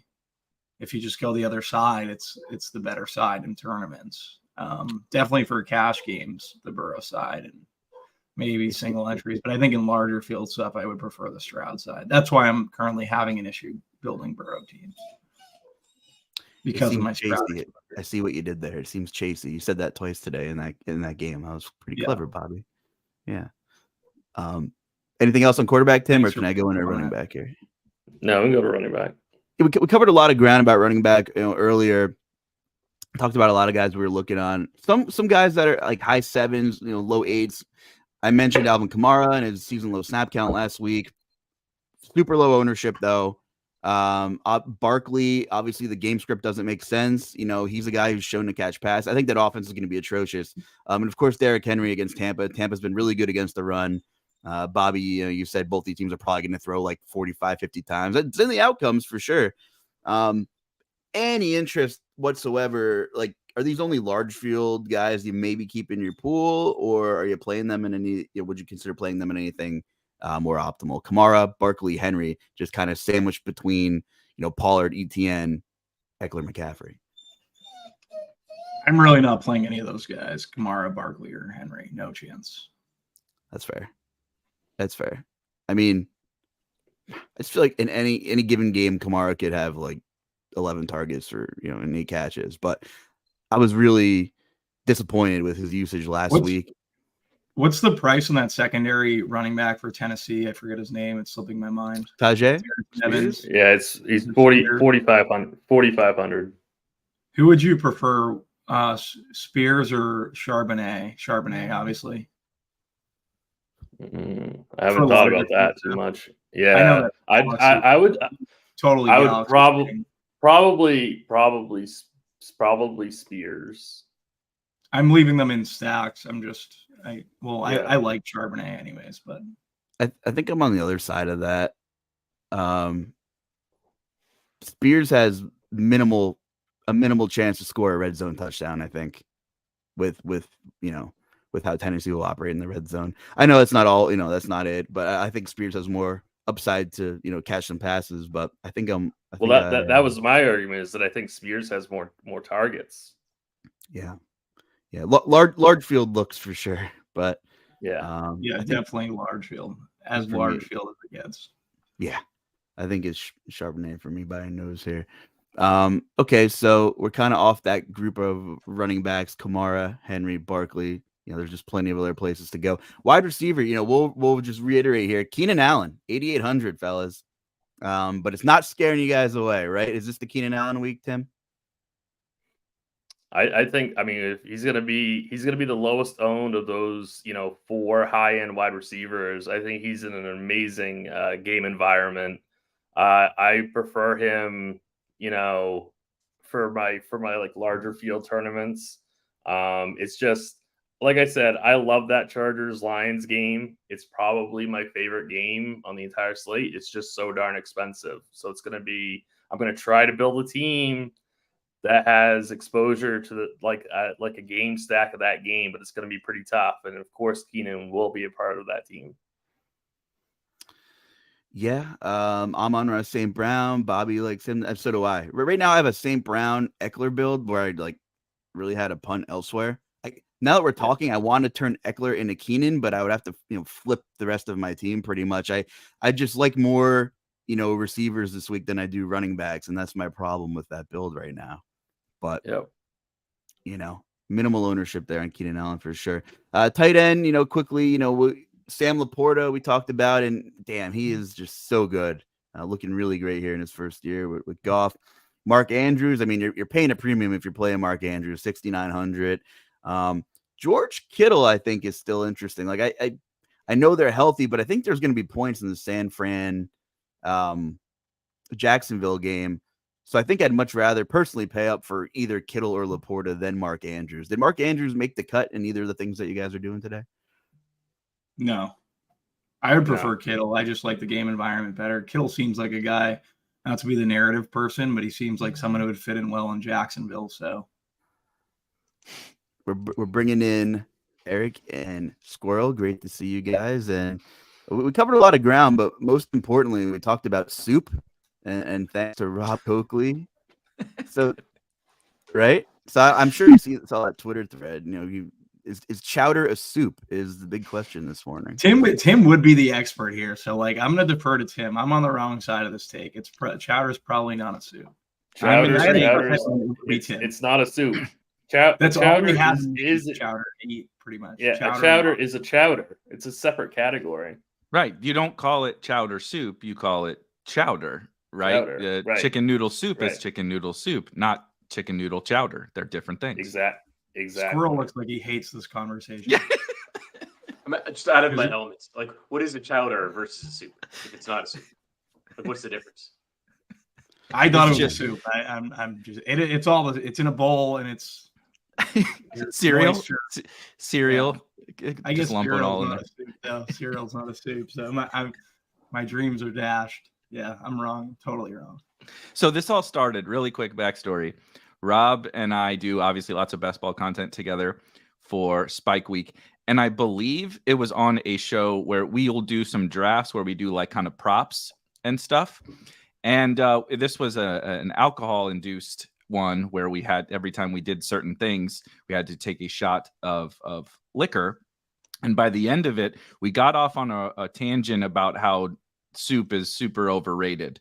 And that was in June. And so Rob is still very into this whole soup is overrated take. It's obviously still carrying on almost at Christmas. It's not a good take. I'm a big soup guy.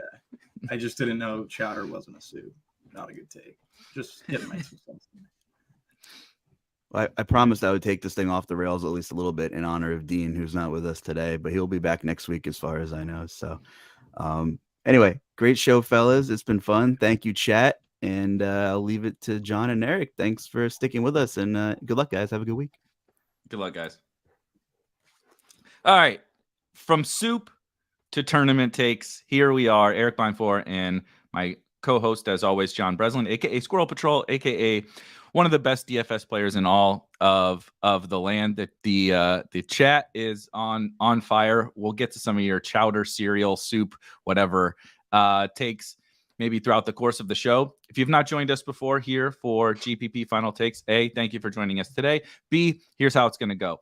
We're not necessarily going to go position by position. We're not necessarily going to go game by game like you see on lots of shows. We'll probably do a little bit of both. But what we're going to try to do is bounce around to all of the most pertinent topics for tournaments today. There are a few in particular. A lot of the times it can be injuries, bless you. A lot of the times it can be a specific game or something. Today, there's certainly some injuries, inactives, a couple of games certainly that stand out. We will bounce around and try to hit as many of those important things as possible. We will try to hit some of the positions. And of course, we will try to hit as many of your questions as possible. Drop those in the chat. I got my eye on it the whole time. We probably won't be able to get to every single one of them. So if we don't hit your question, save it. Crunch time is up after us, leading you all the way up to lock, and they'll hit everything that we don't hit. But John, normally we kind of kick off with like here's the theme of this slate. Here's we had Dolphins week, right? Which was like everything centered around how you handle the Dolphins. We had backup running back week where it was like, what are you doing with Chuba and Foreman and all of those guys? I don't know that we necessarily have that quite as much today, but what we do have, and we did just get some updates, which I'm excited about, is I'm going to lead in with the Bengals, actually, because I think how you process the Bengals is, and really that game, I guess, we'll kind of lump all of that together. Bengals, Texans, we have an interesting convergence of, at face value, an interesting game. Both of these teams have been, types of tournament winning stacks in DFS, including just last week with CJ Stroud and the Texans. And then we've removed, the 1B or wide receiver 2 or whatever you want to call it in both of these offenses. And T. Higgins is out. Nico Collins is out on the Texans side. Robert Woods is back. We did just get word that Jamar Chase is expected to play. We will get official inactives for that game here in about 25 minutes.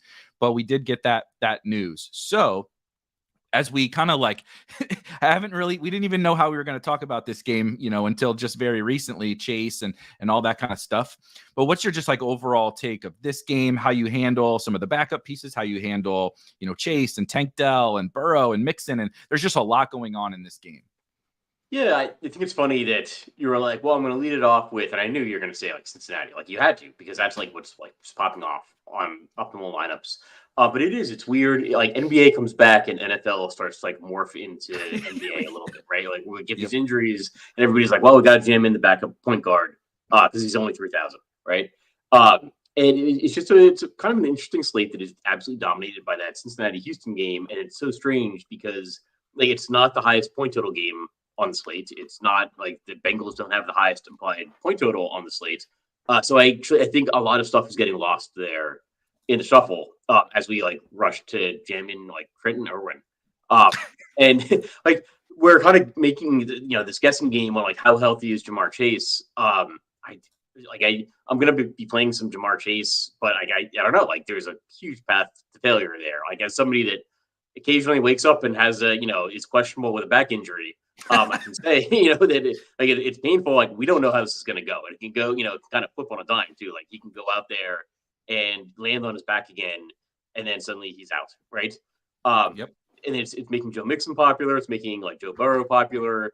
I don't know. I don't understand all the projections. I don't understand why everything is projected so high. I do think T. Higgins gets taken out and stuff just gets added to the rest of the players, kind of like we do in NBA.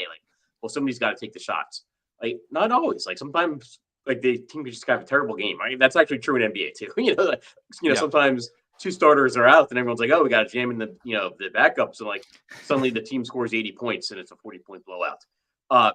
So yeah, I don't know. I'm going to end up under the field on Cincinnati just out of principle. But I think there's other places to go, right? Dallas has the highest implied point total on the week. The Chargers Detroit game has the highest point total of the week. In terms of a game, it's going to be underowned. I'm just going elsewhere, and we have Joshua Dobbs on the slate, so I don't know why people are not. Miracle worker, yeah, Joshua Dobbs. We'll talk. We'll that game's kind of actually a little bit interesting not a little bit, definitely interesting for tournaments. We will certainly talk about that. Oh, this is funny, and we'll get to this. We don't want to hit, but DFIC says not super relevant, but KJ Osborne got ruled out right before our show, and apparently, I guess now he's back in, which is weird, but nonetheless, I'm so glad you mentioned the Bengals and especially led into it with the NBA DFS thing, because that's what's been sticking in my brain. And look, Trenton Irwin is $3,000. Tyler Boyd is $4,600 on DraftKings. Jamar Chase has no T. Higgins. Tank Dell's a really good football player, right? Like, can these guys have good games? Yes, of course, right? Like, if this game does shoot out, and especially at these prices for some of these guys, they're optimal for tournaments, will I be shocked? No, of course. That's just how the game goes, right? But what I like to do, similar to what you said, like using the NBA analogy, but using like just taking a step back, right? Because we get so locked in the micro, right? You said, I'm looking at projections. I got lineup HQ up, which we'll pull up in a little bit. And I'm like, oh, no T. Higgins. Like instantly you're like, oh, how much is Tyler Boyd? Oh, how much is Trenton Irwin? Oh, oh, shoot, Nico's out. Let me go look at Tank. Let me go look at Noah Brown. Oh, it also happens to be Noah Brown had the game of his life last week in one people tournaments. And so like, you get so locked into being like, oh my gosh, Noah Brown's 3,700 and Trenton Irwin's 3K. And it's like, oh, look, they project great. And there's no T. Higgins. They have to, how do you fade this? And it's like, let's take a step back and let's say, okay, so the Texans just scored 13 points against the Carolina Panthers 2 weeks ago. Okay, they're a fun. I'm obviously look at last week. CJ Stroud looks awesome. I'm excited about this offense. They aren't the Chiefs. Okay, they aren't. They aren't the greatest show on turf. They aren't. The Randy Moss, Dante Culpepper Vikings. They're not just going to go light it up every week. Certainly not when you remove their second best offensive player. Nico Collins is their second best, 1A, 1B with Tank Dell as their best offensive players. We're taking him out. On the Bengals side, T. Higgins. I know Jamar Chase is their guy. We're removing T. Higgins, like a Pro Bowl wide receiver, from this offense and replacing him with Trenton Irwin, who, by the way, I was looking at Trenton Irwin like stats and stuff today, this morning. He topped out at 600 receiving yards in college at Stanford. Okay, he never passed more than 600 receiving yards in college. A smart kid, apparently, went to Stanford, but like, so he's got that going for him. But like, we're gonna jam Trenton Irwin, and I know he had a good game. He had 10 targets earlier this year when he started with no T. But like, that's the like, I'm gonna play this guy hoping for 12 points or 14 points or whatever. When everybody, I'm just gonna hold hands with everybody, and I take that step back and I say, okay. I don't think the Bengals defense is very good this year, how it has been, but they have one of the best defensive Lou Anarumo. They have one of the best defensive coordinators in the NFL, facing a rookie quarterback who shout out John Daigle, our good friend John Daigle from 4 for 4, citing what Anarumo and the Bengals defense has done to like much like awesome rookie quarterbacks, dominated Kyler and Lawrence and Fields and like just every rookie quarterback he has dominated. And these teams are like a shell of themselves. Right? The Texans offensive line is not very good. Frankly, the Bengals offensive line is not very good. And it's just like, I get the NBA, right? Like I have the NBA mindset too, especially once NBA gets here. Like, oh, T's out. Let's go see what those other guys are. But when you look at it, you're like, this game, like I'm going to load up on a Trenton Irwin, Noah Brown led game stack. Like, so I'm the same way. I have other games I prefer. There's lots of guys I think that have good pricing. And using the salary on the Irwins and Noah Browns and such is just going to end up leading me to then also some of the same spend ups, right? Guess what? You got that team. Here comes Amon-Ra on that squad, right? Here comes here comes the Lions game. And I just think there's some, for me personally, there's nothing wrong with really any of the plays in this game. But I do kind of feel like it's from an efficiency perspective, it's going to be very over-owned relative to what I think the expectation on this game should be. Yeah, exactly. I mean, these are not terrible defenses. I just think that there's 10 games on the slate, and maybe a handful of them are probably duds. You never know. Like I can throw in a Lamar Jackson like in your 150 set. Yep. Maybe even a handful of Lamar Jackson teams. So that game's probably a dud. Green Bay, Pittsburgh probably a dud. But and then you've still got eight games, and like this Cincinnati Houston game is absolutely one of them. But and like Trenton Irwin is the best $3,000 wide receiver this week. So it's fine. Like, and if you have 3,000 left and you have a team you love, like absolutely play Trenton Irwin. That's fine. But yeah, his ceiling is probably not that high. Like Tyler Boyd's role probably doesn't change. Maybe he gets a little bit more opportunities. Like Joe Mixon's a little bit too cheap for a running back that gets all of that volume. Like this is jumping off the page, and I don't know that it necessarily should. And I wonder if a few years ago, maybe 5 years ago in DFS, like this game wouldn't necessarily see the ownership that it is, but like we're so projections driven, and the game like projects really well just because you've removed Nico Collins, you've removed T Higgins, and it's like, well, we got to like numerically distribute that stuff elsewhere. But no, maybe the game just like is done. And maybe like if we see the game with this point total, and the Bengals have this implied point total, where those points come from in a median perspective? Well, they've got to come from Trent Irwin, and like suddenly Jamar Chase, is going to be seeing 35 targets or whatever. I don't know. I just like the projections, are making this game jump off the page. And I think maybe like 5 years ago, people would have looked at this and, well, everybody's hurt, I'm going to go somewhere else. Yep, I totally agree. I was just looking. C-Chav says he also didn't have Burrow as his college quarterback. Fun fact, they threw for like 4,000 yards in 12 games, Stanford. They went 9-4 that season. I don't know if anybody remembers the name KJ Costello. Man, Bryce Love on this team. JJ, here's how bad Trenton Irwin was in college. Remember JJ Arcega-Whiteside, the Eagles wide receiver that they drafted? He was their lead wide receiver. He had 63 catches for almost 1,100 yards and 14 touchdowns on that Stanford team. So I don't want to hear that there wasn't production available to him. He's just not that great of a player, which is fine. Like it is what it is. I was hoping. I don't want to say I was hoping, but I was very prepared for a Chase doesn't play or type of situation. So we could talk about the real best 3K wide receiver on the. I don't mean actually to play him today, but if he were to be in play, Andre Iosivas. I was getting really excited to talk about my guy down there at 3K, but unfortunately, he'll be the wide receiver 4 today with Jamar Chase playing. So not anything to worry about there. I have one more 3K wide receiver that I want to talk about as a potential pivot a little bit later. That's probably my gal brain guy of the day. Let's talk about the running backs, though, in this game really quickly before we start to move on, because we've talked about the game from a macro perspective and certainly a lot about the wide receivers.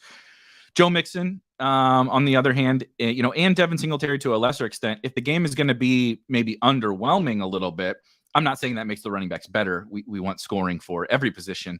But if there's a position that like can kind of benefit from the fact that this game is, everybody's going to go to the Irwins and the Tank Dells and Noah Browns and all that kind of stuff. It's like, well, Mixon and Singletary nothing has really changed for them. Maybe their team scores a little bit less, but their role's the same, right? Their goal line role is the same. Their pass catching role is the same. All that has been the same for the running backs. How do you feel about those two running backs, like Mixon and Singletary, in terms of how they stack up on this slate?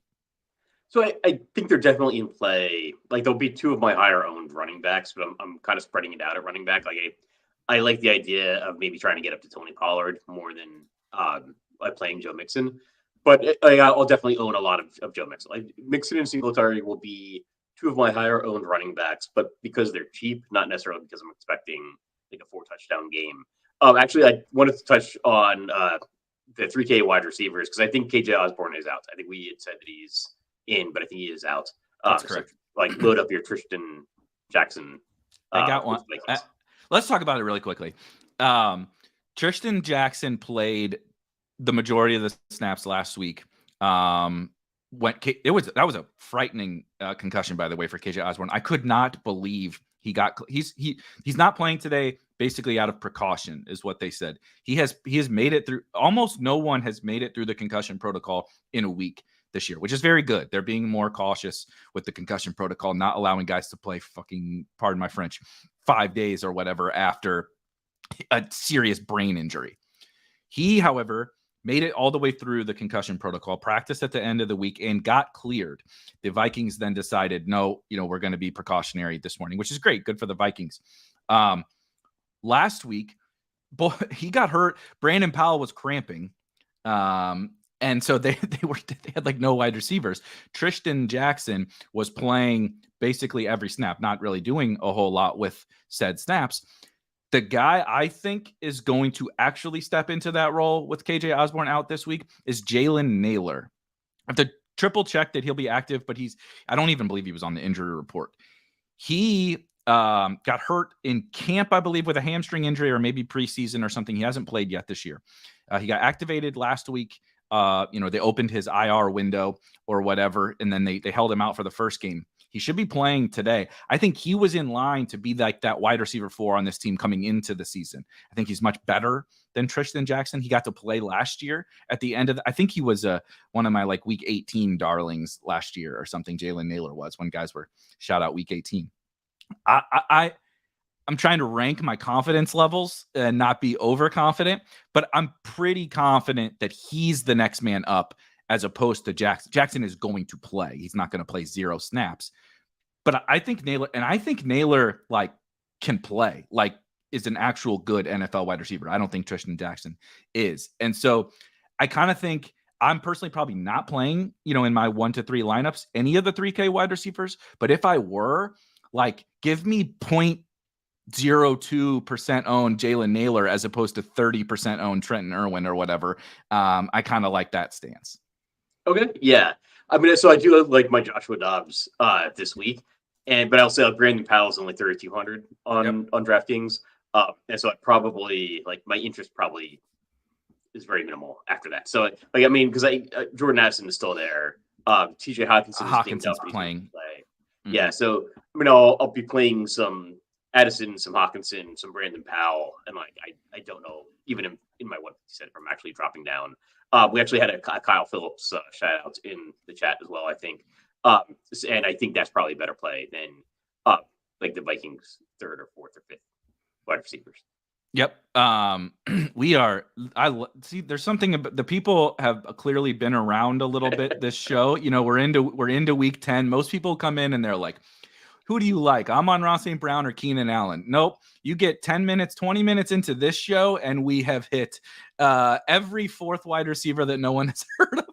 Every crappy 3K wide receiver on the entire slate. But I'm actually glad that all these people have gotten brought up both by you and by the chat, because it does show you that, like, I know it feels like Trenton Irwin has to be the guy down there, right? Like, oh, I need a 3K guy. I'm going to go play the guy filling in for T. Higgins. And I'm not saying, again, he's bad. I am saying there are options. There's nothing that says you have to play a 3K wide receiver, right? You can play other guys. Also, right, if you like Arizona, right, Michael Wilson is questionable. We won't know if he's going to play because that's in the afternoon game. Kyler Murray is back, by the way, and starting for Arizona against a bad Falcons defense. So all those wide receivers get a boost. Rondale is super cheap, right? We just talked about the Vikings thing with no KJ Osborne, no Justin Jefferson. There's guys down there. There are options. And so sure, if you're stacking the Bengals game, by all means, do whatever you want to do with the Trenton Irwins and Noah Browns of the world. But I think that there's like a bunch of options that are going to be like 1% and lower. And the options in that Bengals game are like 25%. And like, I just don't want like that math. Like I'm not the world's smartest mathematician, but that math doesn't compute to me. So I don't want to be on that really high end, the high owned side. Yeah. We should, Jalen Guyton is back too. So the 3K wide receiver. Even a little more. QJ, Quentin Johnston is 4,100 on DraftKings. Yeah. Jackson Smith and Jigba is 4,100 on DraftKings. And they're a little bit different, but those are first round NFL picks. Jackson Smith and Jigba is one of the best prospects we've seen in a long time, unowned for like $1,000. Like you're going to do that for only $1,000. So anyway, sorry, go ahead. Yeah, no, I do. I think the point is valid, though. Like basically what we're saying is, yes, the highest projected option. It really is a kind of a microcosm of the week. I know where I talk a lot about the 3,000 wide receivers, but it's like a microcosm of the week because like it's like Trent Irwin is popping off the page, and like the first option that pops off when you look at projections is going to be something from the Cincinnati-Houston game. Like, but that game doesn't have the highest point total. Like, it doesn't have the highest implied point total. It's just that, so-and-so's hurt. So like, so somebody's like stepping into the role, but yeah, there's like 9 other games on the slate and some of them are supposed to be higher scoring. So yep. So it's something to consider. I think it's like kind of a better multi-entry week because there are so many different options you can go to. And like in single entry, even I'll be kind of spreading out, I'll have a handful of single entry teams that I'm playing. And then kind of spreading that out amongst my single entry rosters because there are so many games that they could go over their projected total and end up being the game stack that you wanted to have on the week.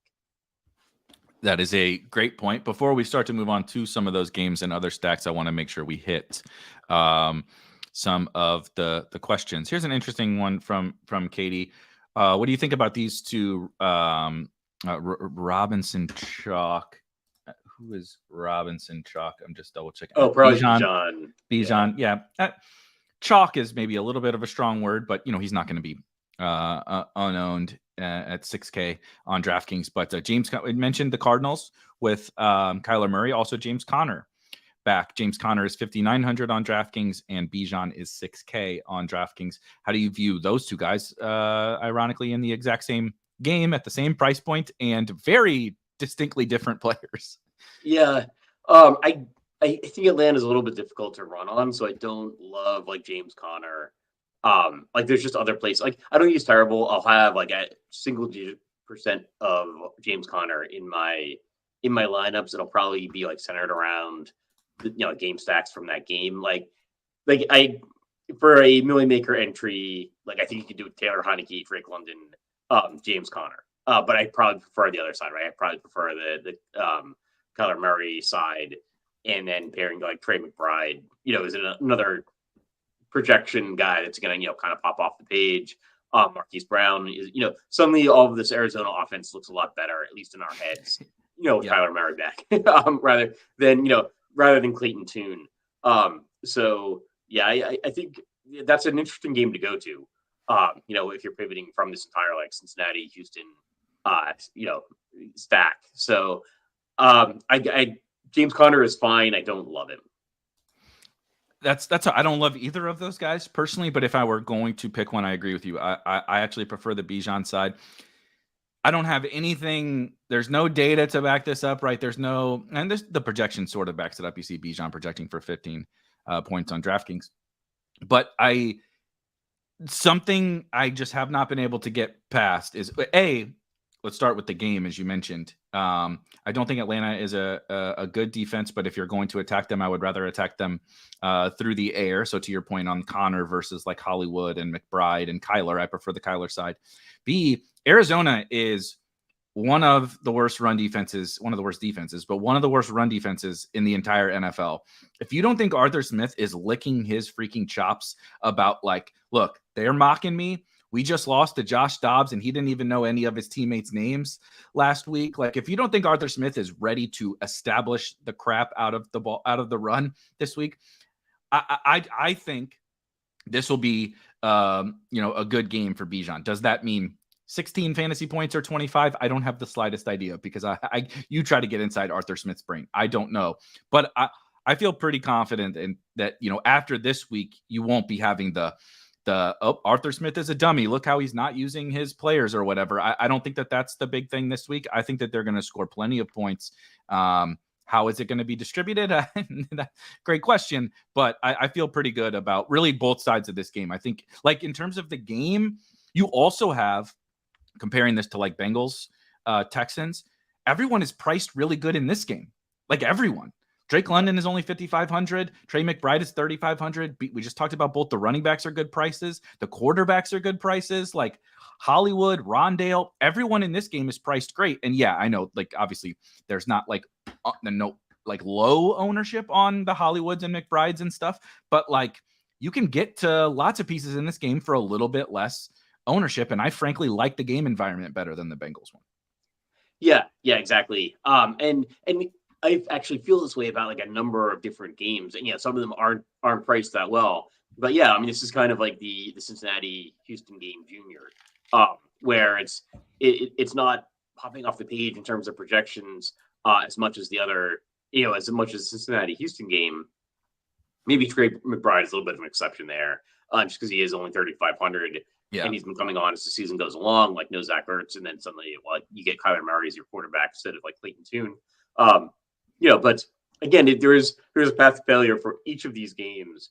That's why I think it's a good week to really spread out. Maybe there's like 6-7 games you can look at and just kind of spread out from there. Playing different sides, and it's interesting. Like nobody's playing like CJ Stroud, but like Joe Burrow is projecting in nearly 20% ownership. Good point. Very, very, very good point. I just think it's a price thing. Yeah, but like sometimes, so we're playing in a salary cap. A game. The game is based around a salary cap, so of course price matters. But I do find it funny sometimes, similar to like let's take a step back about the Bengals from a macro level and not be so focused on the point per dollar projections, right?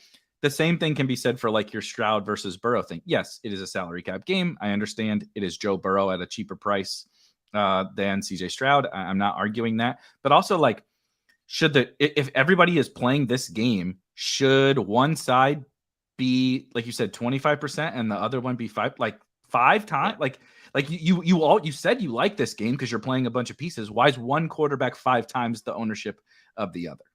Yeah, one of my favorite things to do is look at like the implied probabilities from money lines and then look at the ownership percentages, right? Where like CJ Stroud will be like 5% owned or something, and Joe Burrow's like, almost 20% owned. And it's like, well, the Bengals were not 4 times more likely to win this game, right? According to money line. Right? It's kind of more of a coin flip type, maybe not coin flip. But look at the ownerships compared to like the money line probabilities. Is something I always use as like a guiding thing. I totally agree. We got some more good questions here. What I will say, Donnie, I love you. I appreciate you joining us. I cannot play Gus Edwards against the Browns. We are not the Gus Edwards show. We took that L 2 weeks ago. I will hold it proudly in the Gus Edwards absolutely eruption spot against the Arizona Cardinals, by the way. Keaton, that was our worst call, I think, on the show. Oh my god! Like in the years we've been doing it, that was like the biggest sell. So like, bad. No reason to play Gus Edwards in 3 touchdowns. Yeah, guys. He's just, even if Gus gets there, he's not gonna. I believe I said something along the lines of, "Is he even gonna win you a tournament if he scores 2 touchdowns?" What I didn't realize was that he was going to score 3. And yes, he can win you a tournament when he scores 3. But Keaton is. They did mention. We can just briefly talk about Ravens Browns because I don't think there's a lot. I don't think there's a whole lot to talk about. But Ravens, Harbaugh came out this week and said it's definitely going to be some form of a committee. I think Keaton Mitchell has very clearly proven really fast that he deserves some form of touches. Justice Hill has been the passing down back. And so you're limiting Gus even more now with another guy added in there. He's really not going to catch passes. And this is about as bad of a matchup as it gets for the Ravens running backs. If I were to play someone in this game, it would absolutely be Lamar Jackson, Mark Andrews, and just say, look, we do have value. You want to use Trenton Irwin and all those other guys and just say, Lamar is going to throw 4 touchdowns, 3 of them go to Mark Andrews, and, Lamar runs wild or whatever. I think you can play Lamar Andrews just about any slate, but that's like the only thing I care about in this game. Yeah, I mean, I use this game as the example of the one we maybe want to leave off, just because like it's 2 really good defenses. So I think this game would like surprise, on an outlier, it's going to surprise like to the downside as an outlier, right? Where I think it's more likely to be like 14-6 than I think it is to be like 35-21, if that makes sense. So yeah, it's a game that like you can always play Lamar Jackson, and he's especially appealing at low ownership. He just like he hasn't been running, like he has in years past, and he's expensive as he has been in years past. Yep, 100%. That's completely true. Gus Edwards, Hall of Fame. We'll be 7 minutes after lock, and Gus runs a 70-yard touchdown or something. I'm definitely prepared for it. The chat is on fire today. The soup takes must have got everybody fired up. But I'm not this crazy. I know I have some gal brain tournament takes from time to time. No, I'm not playing both Bijan and Algier, but I think they're both in play.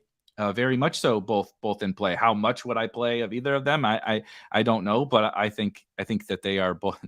We live in a world of salary cap. Yes, that is exactly what I'm trying to say. Luis is asking about FanDuel. I know you're much more of the FanDuel expert between the two of us. If you had to pick a favorite stack specifically for FanDuel, which one would that be? So one difference on FanDuel that I think is important is like Geno Smith is the 14th most expensive quarterback, which I think is crazy. And he's a pretty good value on DraftKings, but like on FanDuel, it jumps off the page a little bit. So I think you could do a Geno Smith stack. And I think Joe Burrow, like similar to DraftKings, is going to like monopolize more ownership than he should. But like with Geno Smith, they're really like, why is he the 14th most expensive quarterback? Like that's, and they're facing the Washington Commanders defense, which I'm kind of expecting to fall apart as the season goes along.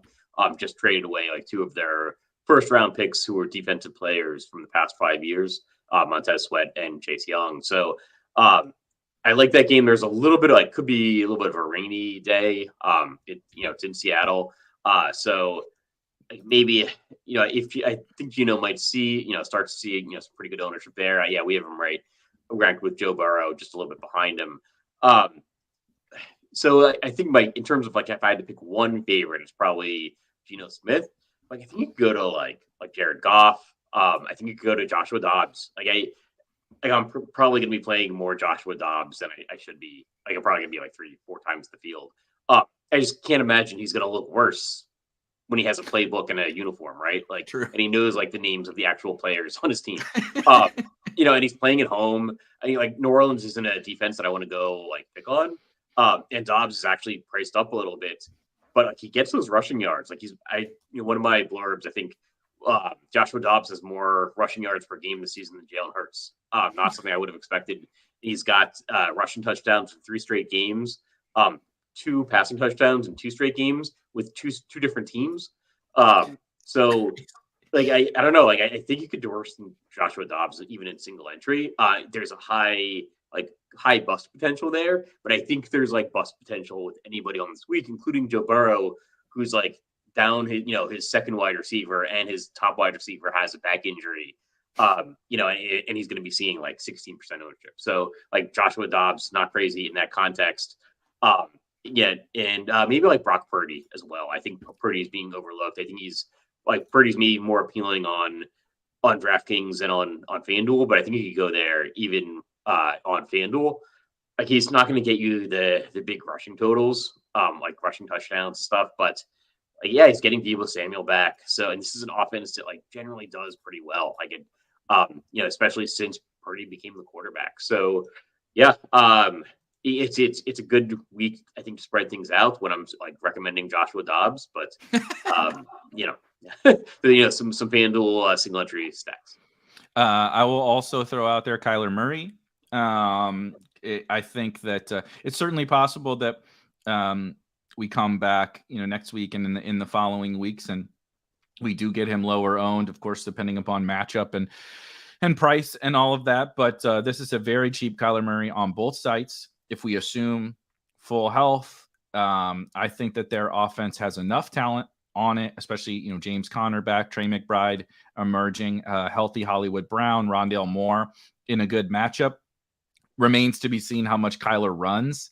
So that's really his nuclear ceiling is tied to, is he going to run it all first game off of an ACL? I don't know, but I wrote in my blurb, it would make 0 sense for them to put Kyler Murray out there if he's not 100%. This is a lost season. They are playing for the future, and there is no reason to mortgage the future and risk the future of Kyler Murray if he's not 100%, right? He's probably going to have a brace on or something, because that's what happens when you have an ACL. But if he's not 100%, there's absolutely no reason for him to be out there. And so I'm treating him as such. I'm treating him as 100% Kyler Murray. I don't know what that means. He isn't Lamar, right? He's the fastest quarterback in the NFL, but he isn't Lamar in terms of how much he rushes and his rushing upside. But he can scramble, and he gets out in the open field, and at the goal line he might keep one, right? They run zone read. The 1 year he had 10 rushing touchdowns or whatever. And so I'm treating him as fully healthy Kyler Murray. So I want to toss him in there. But this is another reason why why am I going to play chalk Joe Burrow when I know on FanDuel Geno is similarly owned, but I love Geno today. I love the Seahawks today. Brock Purdy, as you mentioned, spoiler alert, Brock Purdy has been pretty decent for fantasy. Now he gets Debo back in a potential shootout with the Jaguars. That's a more fun game environment also than the Bengals, by the way. And then we have Kyler Murray, right? If you want to fade the bad matchup, Sam Howell, shocker, is going to throw it 50 times again, and he can run a little bit. Josh Dobbs, as you mentioned, there are so many options that I really want to lean into those lower owned ones. Yeah, I think Kyler Murray is actually a great call. So to be specific to FanDuel, the rushing quarterbacks tend to score a little bit better. And I'm usually somebody that is leaning towards embracing the chalk on FanDuel when it comes to quarterbacks. But the chalk is usually Jalen Hurts, Lamar Jackson in a better matchup. These quarterbacks and Josh Allen, rushing yards. Yeah, Josh Allen, Patrick Mahomes, guys can add something on the ground, have a decent chance of a rushing touchdown. Like think about like when you have a half-point reception instead of a full point per reception, like those rushing touchdowns by quarterbacks become a much bigger deal. And also the pricing doesn't go down as far on quarterbacks on FanDuel as it does on DraftKings. So like on FanDuel, you have or on DraftKings, you have a decision between like an 8,200 Patrick Mahomes or like a 4,800 quarterback or a $5,000 quarterback. On FanDuel, it's more like 8,200 versus like 6,000. And so you don't get as much by dropping down on quarterback. So when I'm saying like, oh, it's a good week to like drop down at quarterback in pricing, like that means that I really don't like the expensive chop. Yeah, it's true. I mean, you can see it by ownership, as you mentioned on FanDuel. It is, and you've outlined it very well most weeks, but it is so different where usually the top of the ownership is, like you said, it's like wash, rinse, repeat. Lamar, Hurts, Allen, Mahomes, whatever. These, like you said, these running quarterbacks that are more expensive, but it's because of all the nuances, right? The scoring system, the pricing, just everything that goes into the difference between the two. And so, we see a week where the highest projected owned players are not those guys. And the guys that we like the most are not those guys. So it does create a very different week on FanDuel, maybe the most unique week on FanDuel specific. I don't think that much has changed on DraftKings, but on FanDuel is very much a different week. But that's, again, why would I pay, or why would I play the $8,200? I know Burrow runs a little, but like he's not different. Like Burrow, Geno, Purdy, like they're all kind of the Howell, right? You hope for 30 yards and a rushing touchdown. Like that's the rushing ceiling. They're not Lamar and Hurts or whatever. But why would, again, I'm definitely mushing the shit out of the Bengals, keep trying. But why would I play 20% own $8,200 pocket passer without T Higgins when I can play, $7,400 Brock Purdy with Deebo Samuel back in a potential shootout with the Jaguars, right? Or Kyler Murray. Like nobody wants to play Kyler in his first game back. Like what if he's just Kyler Murray? And it's like, you just got Kyler Murray at 2%, off of Joe Burrow. And so I think quarterback is generally the least fun conversation of all of the, decision points that we have on a slate. But this week, I'm not so sure that that's true. There's a lot to consider at quarterback. Yeah, definitely. I think it's a good week to spread out. And if you spread out your ownership, you're going to kind of naturally be under the Joe Burrow, 15% or I think it could even creep higher than that. And it's an interesting week for like projections versus like hand in the dirt. Because like hand in the dirt, I think you're like Jamar Chase is a back injury. And we've seen like the Bengals do this before where the guy's like active but getting no targets. T played one snap. Yeah, T played one snap last year. Yep. So like, but that is a mindset that maybe the team has sometimes. Well, let's make the guy active because he's good as a decoy or something like that. And I'm not saying that. I'm just saying that we have seen that in the past with this specific team. Having said that, we have probably just like enshrined Gus Edwards and the Bengals defense or Bengals offense from this week into the Hall of Fame. Because this is a mush.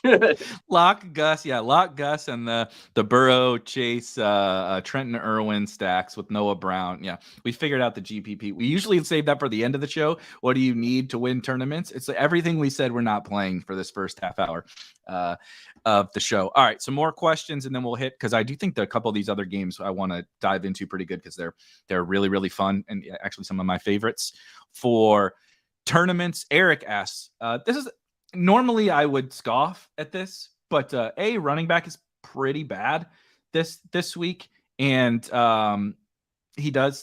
and the Steelers do have a pretty good matchup with the Green Bay run defense. That game is absolutely disgusting.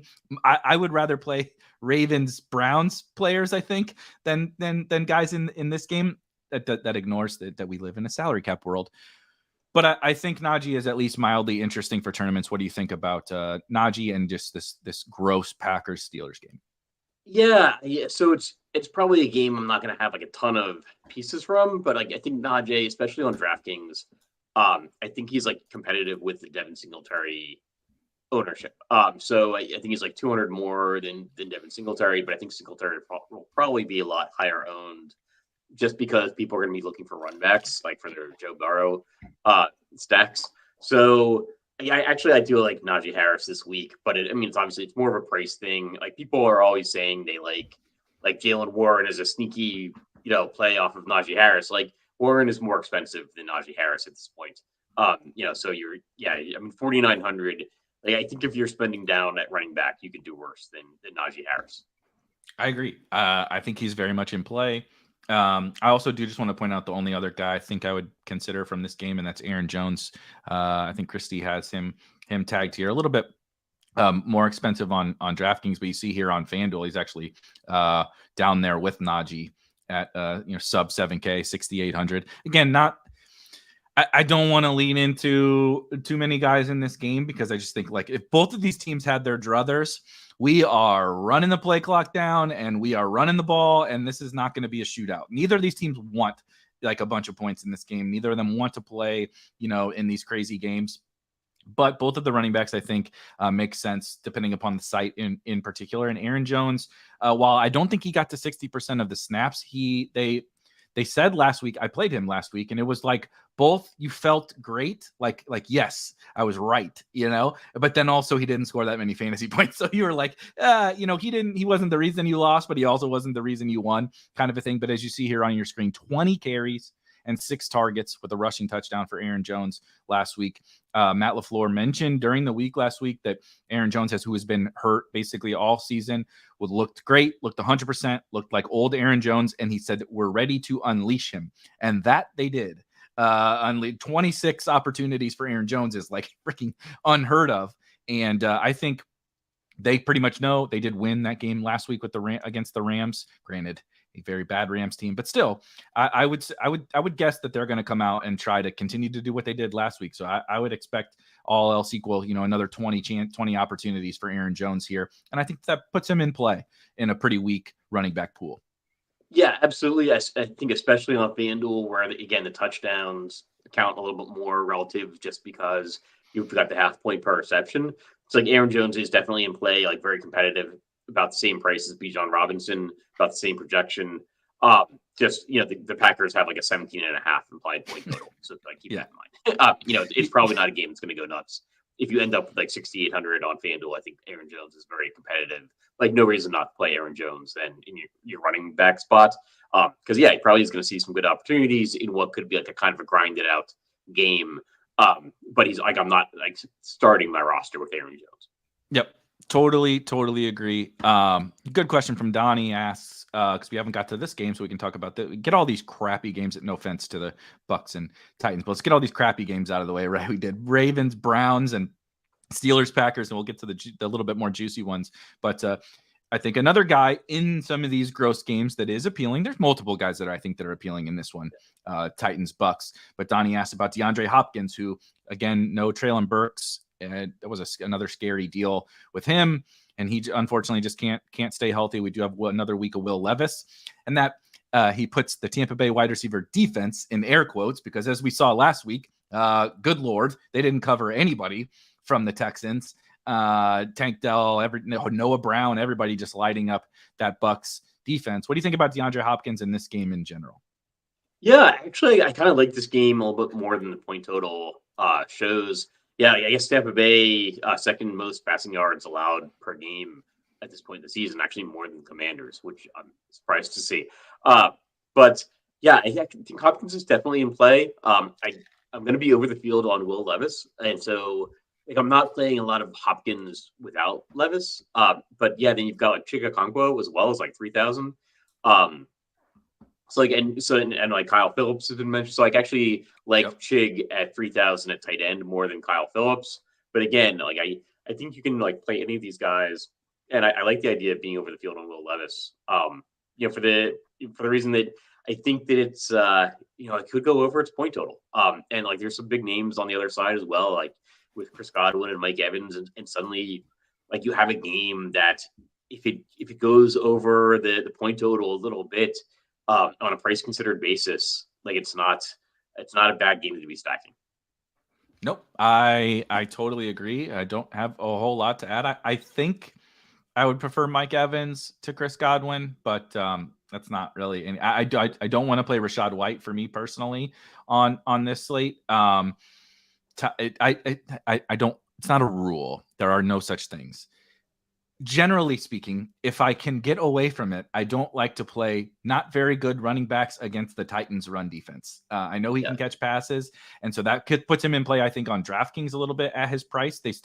Can we move his price, by the way, on DraftKings? Like, why is he mid 5Ks or whatever every slate?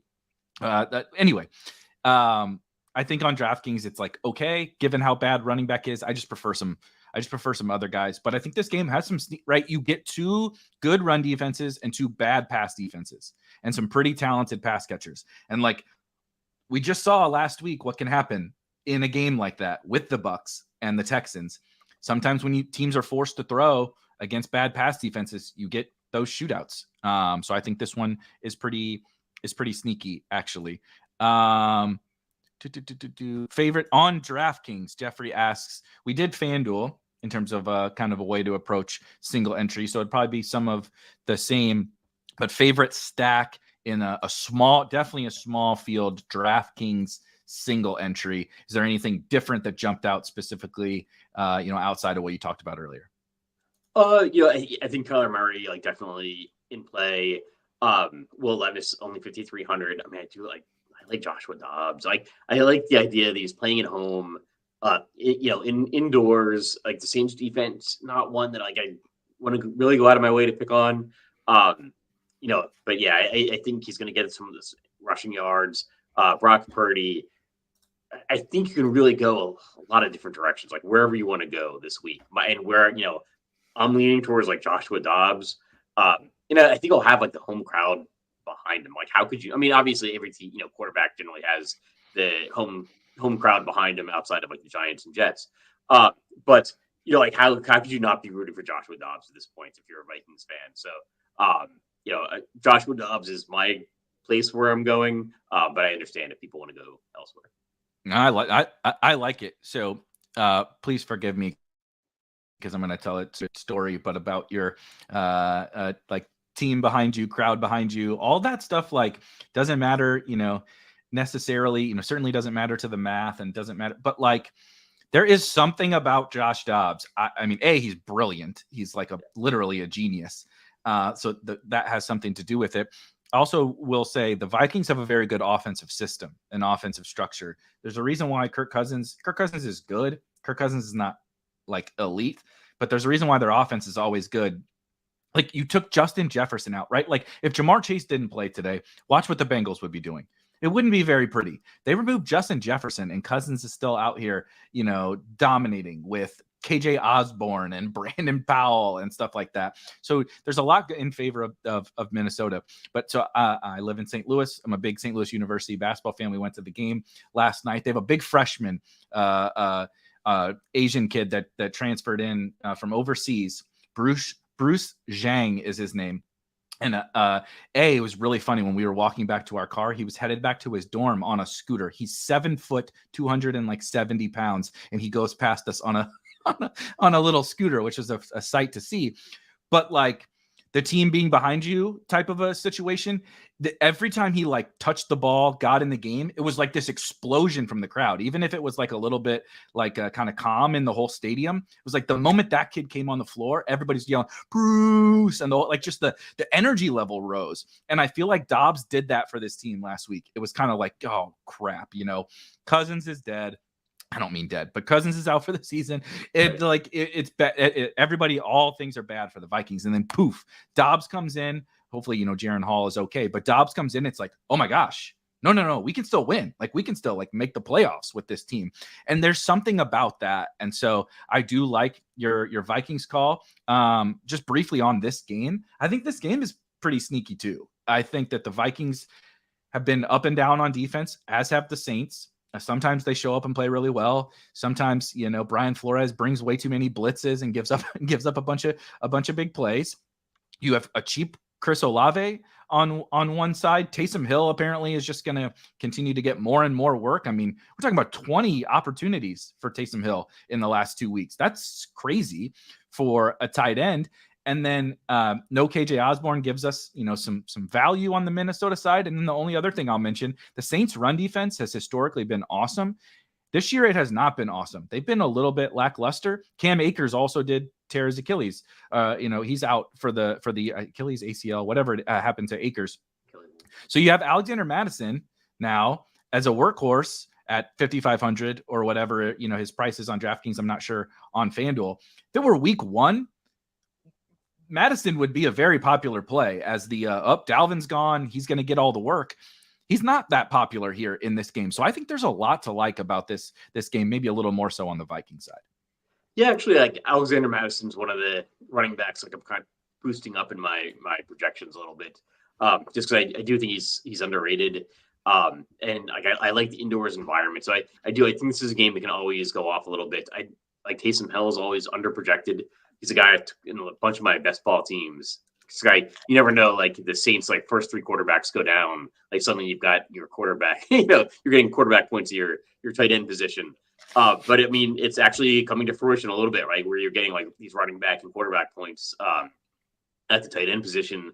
And he always like projects poorly because he's not going to get a ton of opportunities, but not like 11 rushing attempts. Suddenly he is getting like consistent opportunities, and his opportunities tend to come in the red zone, like tend to come in these like pivotal plays. So yeah, I'm going to be over the field on Taysom Hill and Alexander Mattison and this whole game, and Joshua Dobbs, and Brandon Powell, and yeah, just, it comes back to my thesis for the week that it's a good week to spread out. Like I'd rather play this game at like 2% ownership than like the Cincinnati Houston game at like 15. Yep. I mean, the Taysom stuff is actually kind of crazy. I agree with you. He's like, he projects for 8 points. Okay. No offense. Our projections team, you guys are the best. I love you. I'm not trying to throw shade. You know more about projecting these guys than you've forgotten more about it than I will ever know. But when I look at this, when I look at Taysom Hill's usage and this is not the underlying stuff, right? This is the counting stats. We're talking about, we're getting 5 targets a week. We're getting we're getting real targets. We're getting pass attempts.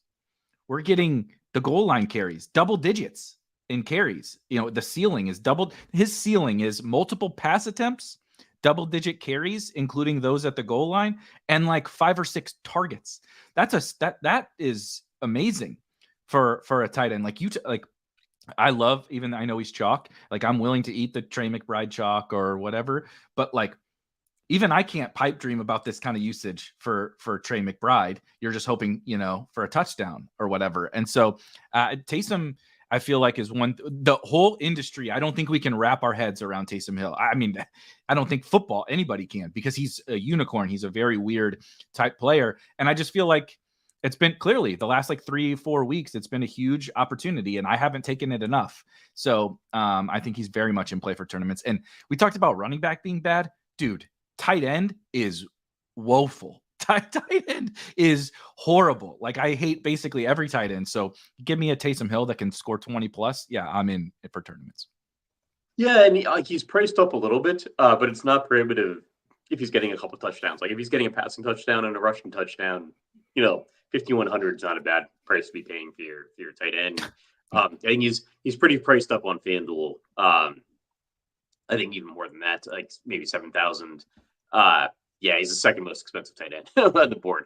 But again, like he is getting like good red zone opportunities, and this is a position that might be getting like a pretty low score for most rosters on a price considered basis, especially on FanDuel. Maybe I like Dalton Schultz a little bit better, but or Sam Laporta.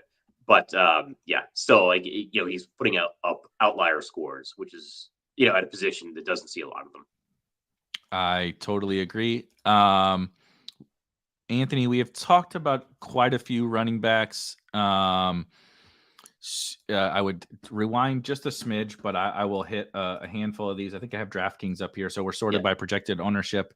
Some of my personal favorites are actually not these guys at the top, but I did want to use this to talk about Tony Pollard because I thought he was pretty interesting. But I made it known earlier that I'm going to be loosey with the football with the Falcons again. What is it, week 10? So we're on 10 weeks of me being loosey with the football with Falcons players, but I actually like Bijan today. We'll also talk about CMC. He's actually probably my favorite running back on the slate. But let's talk Tony Pollard. I'm personally not playing Mixon or Rachaad White, but I understand why people would. Mixon in particular, I think on such a bad week, they may lean on him a little bit more, whatever. He is underpriced. But Tony Pollard is certainly the most polarizing running back of not just this slate, of the entire season.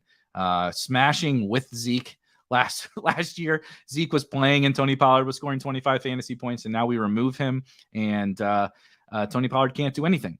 Obviously gets an awesome matchup with the Giants today. Theoretically, should post a big number. The Cowboys should win by 1 million.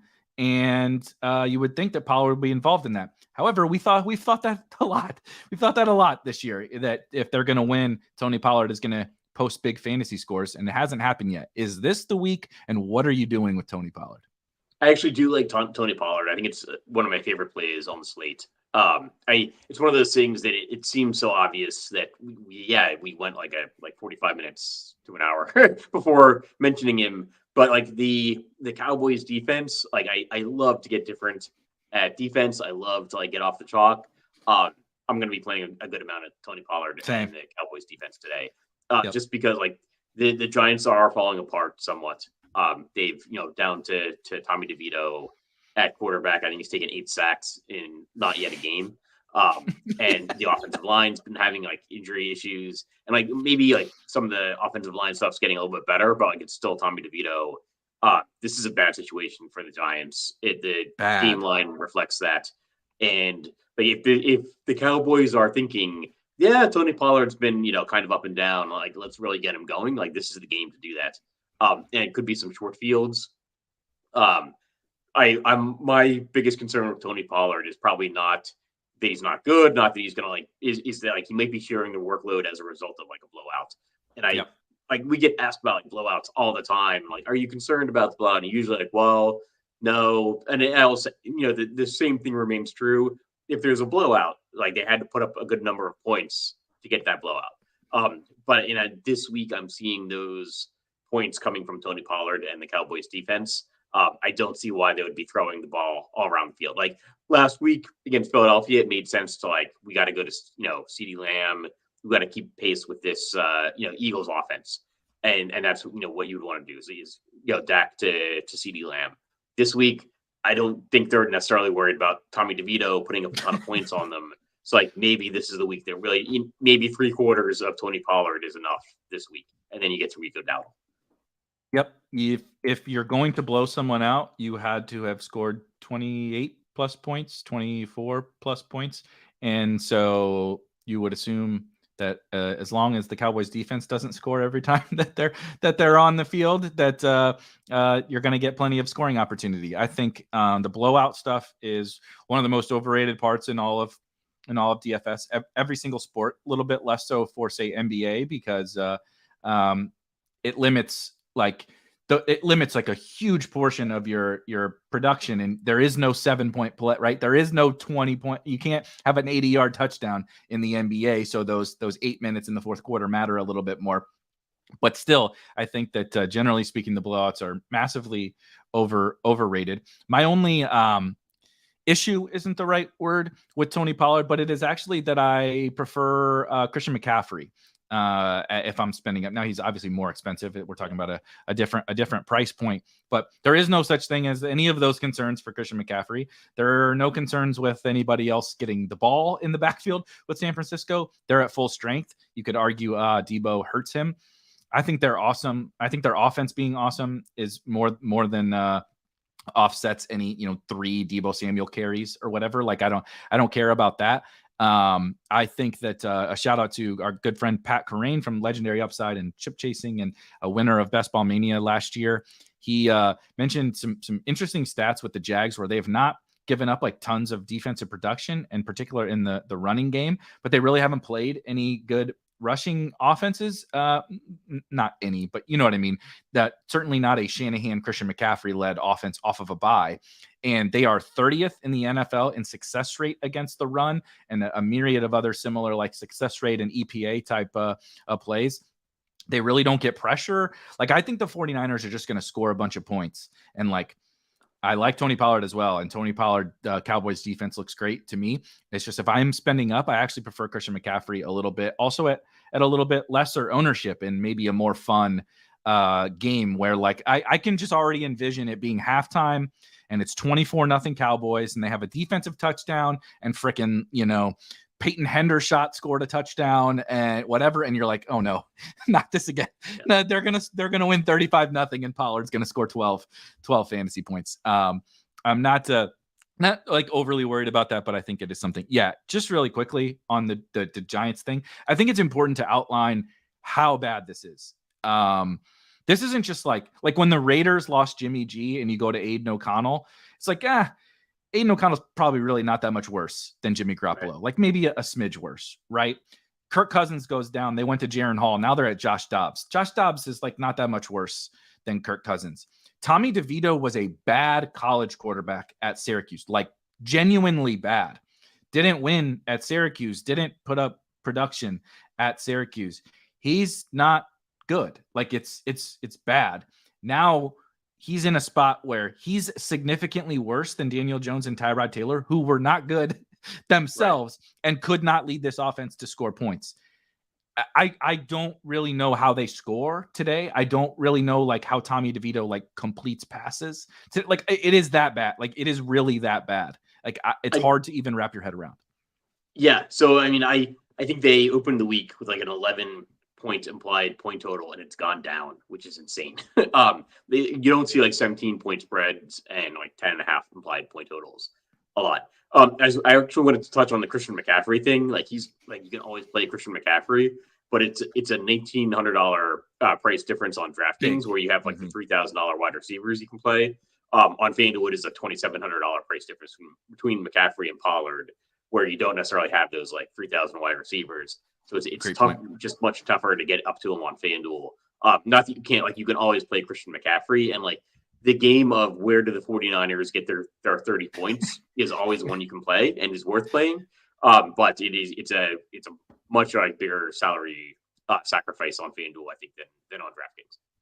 I totally agree. Just really quickly, I should have pulled it up, but I'm looking at Tommy DeVito played 5 years of college, 4 at Syracuse, and then had to transfer out of Syracuse because he was not going to be the quarterback for the 5th year because he wasn't good. In the other, he totaled, he never threw for more than 2,600 yards. That was his senior season. He had 2,600 passing yards, 15 touchdowns, and 4 interceptions.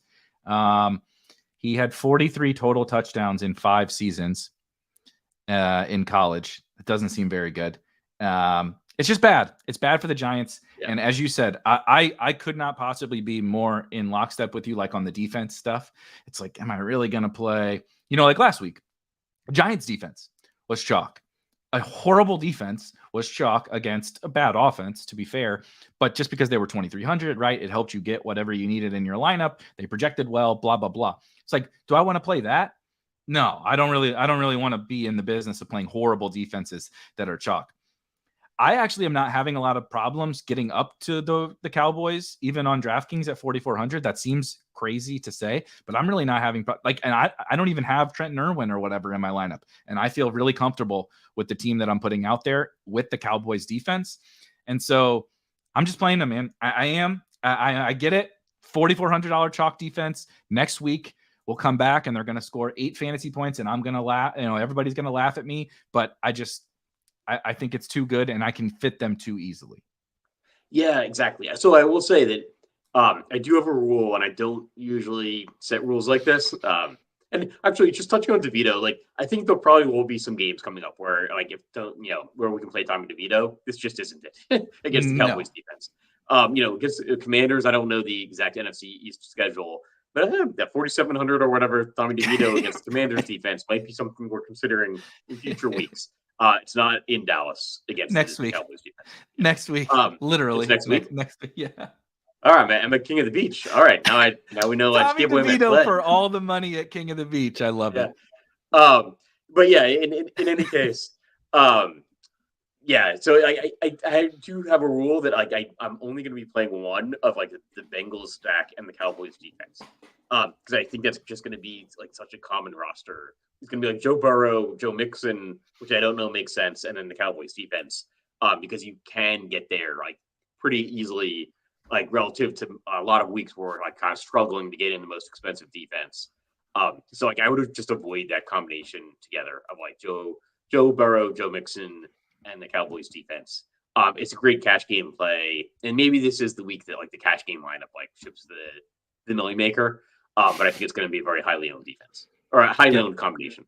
And that's the combination part is super important. Where I think that gets lost. It's difficult to dig into every nuance of every tournament slate and all the little details. But what really matters the most, actually, call it combinatorial ownership, whatever you want to call it, is that the player combos that you play, not just the ownership of each individual piece, right? Why is Trenton Irwin can be over-owned relative to other punt plays, but also once you start to plug in these guys, you plug in Burrow, you plug in Irwin, you plug in Pollard and Cowboys defense. It's like the next thing you know, all the rest of those guys also you're plugging into your lineup also end up chalky, because guess what? We do play a salary cap game, and you have to start fitting in those other pieces that fit into said salary cap, right? You used the $3,000 guy. Guess what? Now you have savings. So you use the expensive defense. Yeah. And it's like, well, everybody has that, right? Everybody has Burrow.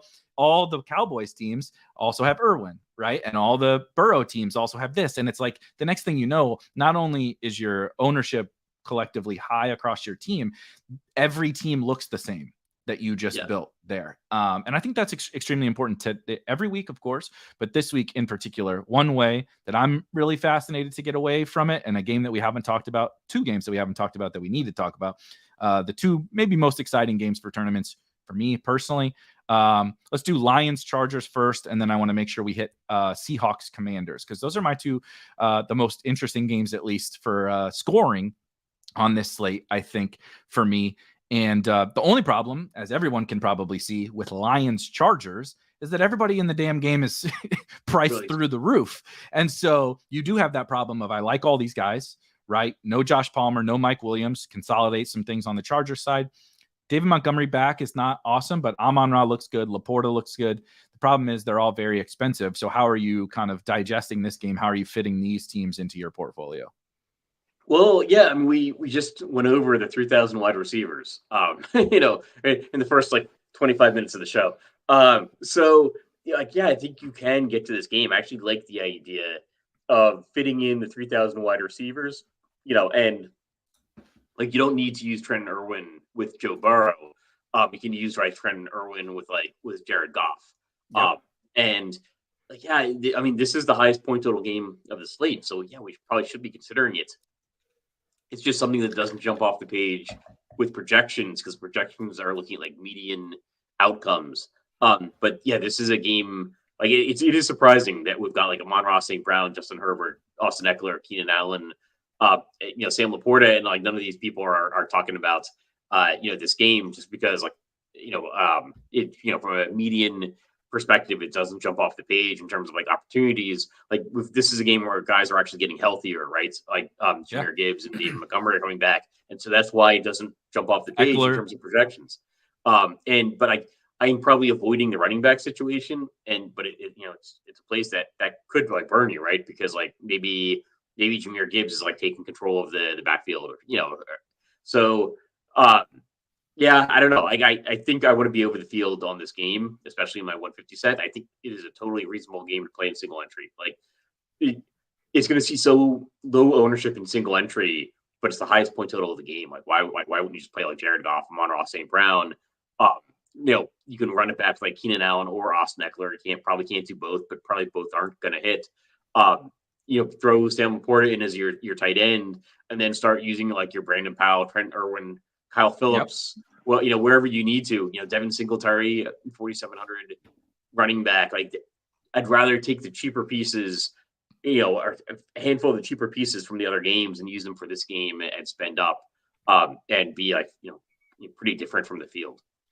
I totally agree. Also, I would just say that this game is tricky for tournaments, A, because of the pricing, but B, because every player needs a very kind of specific game script to get there.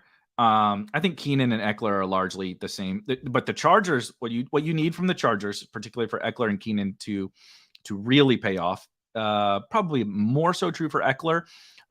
But the Lions need to get out and go score, right? The Lions need to go score because you see what happens when the Chargers are trailing in the second half all the time.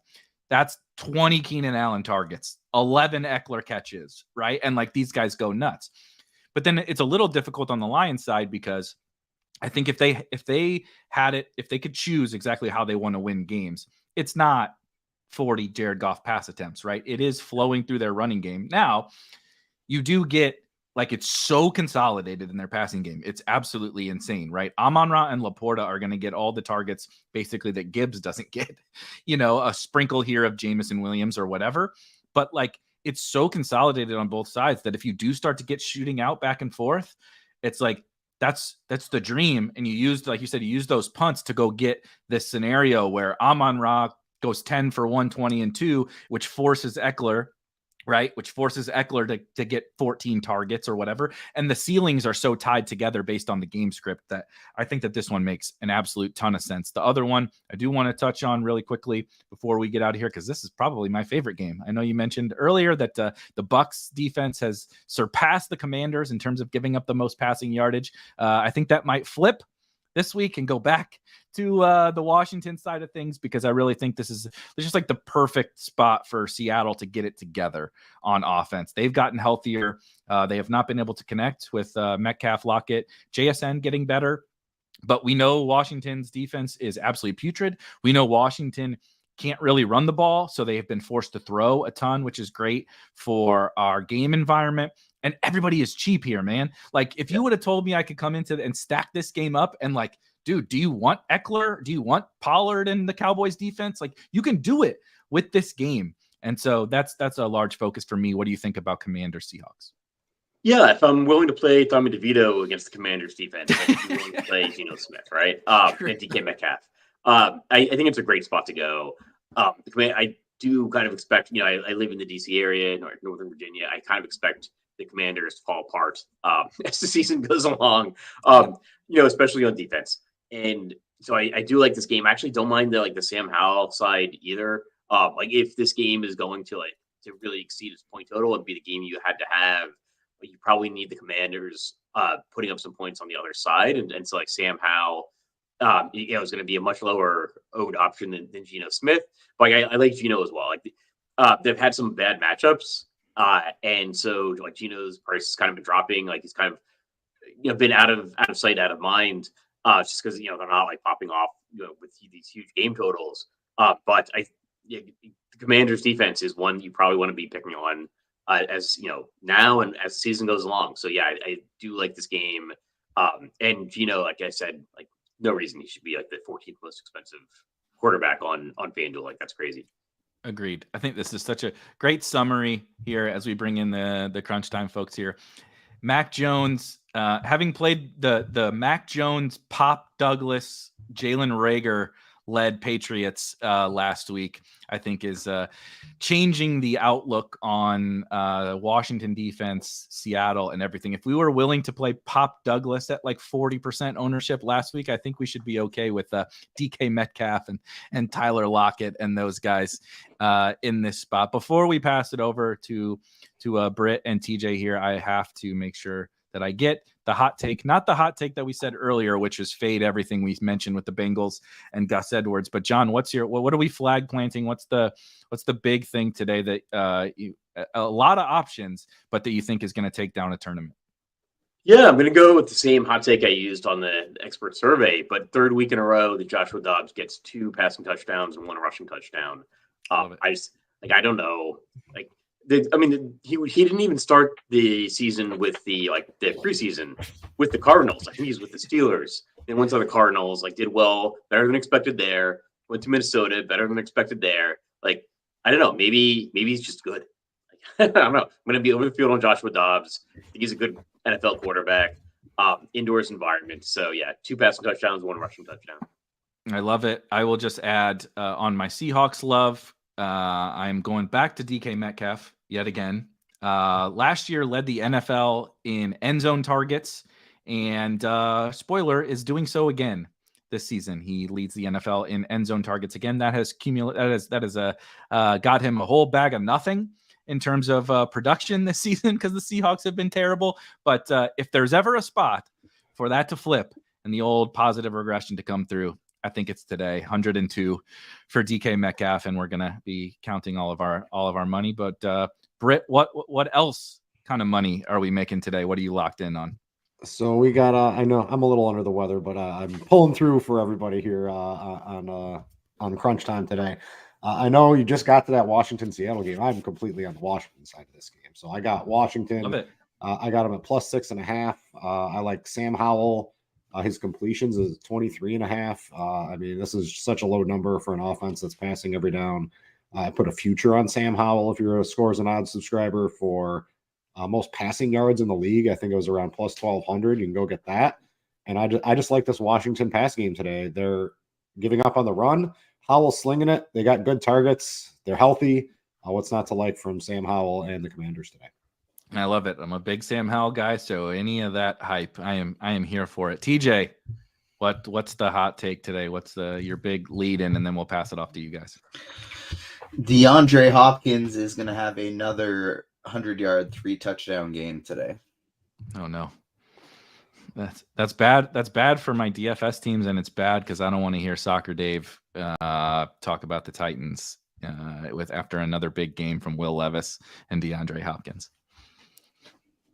I'm sorry, it's going to happen, but if you want another one that's a little less painful, maybe Aaron Jones is going to be having 25 plus fantasy points today.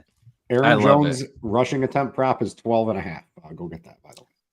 See, this is why we do this segue over, so that when I make all my bad DFS teams and Gus Edwards buries me, right, and Trenton Irwin buries me, it's all good. The bank account is all good because these guys are handing out the winners. We got to get out of here, though. Crunch time, guys. Got you. If we missed your questions, I apologize, but they'll take you guys all the way up to lock. Britt, TJ, good luck today, and we'll see you guys next week. Peace. TJ, what's going on? We got DeAndre Hopkins. He was basically the last man out of my cash teams, and now you're just gonna bury me, dude. So I do like DeAndre Hopkins. I'm hoping, I don't know, maybe I'll switch it around in the show. What's going on, dude? Doing well, yeah. I did 3 main lineups today on DraftKings, and then I also did a 20 entry max, 150 entry max, and a couple other hand-built teams. But DeAndre Hopkins is in 2 of the 3. He's in 2 of the 3 like main lineups I have today. I absolutely love him. We saw how the Buccaneers defense got torched in the passing game, not just last week, but all season long. So yeah, looking forward to that one. And yeah, nice to see you, Britt. We got a nice little intimate show today. Want to give a congrats to Dre, who we thought was going to be on with us, but was not because he had it booked off because he got married last night. Yep. And so we had Chief got married earlier in the week. We got Dre got married last night. So congratulations to both of them, and we'll do our best to break this slate down together. I did mine, a long time ago. Well, feels like a long time ago, but not really. I think my wife said this is our 7th Christmas together. We haven't been married that long, but that's a lot of Christmases. Yeah, it's everyone at RotoGrinders, big ups to both Chief and Andre for getting married. Always a fun time in your life. TJ, let's talk football.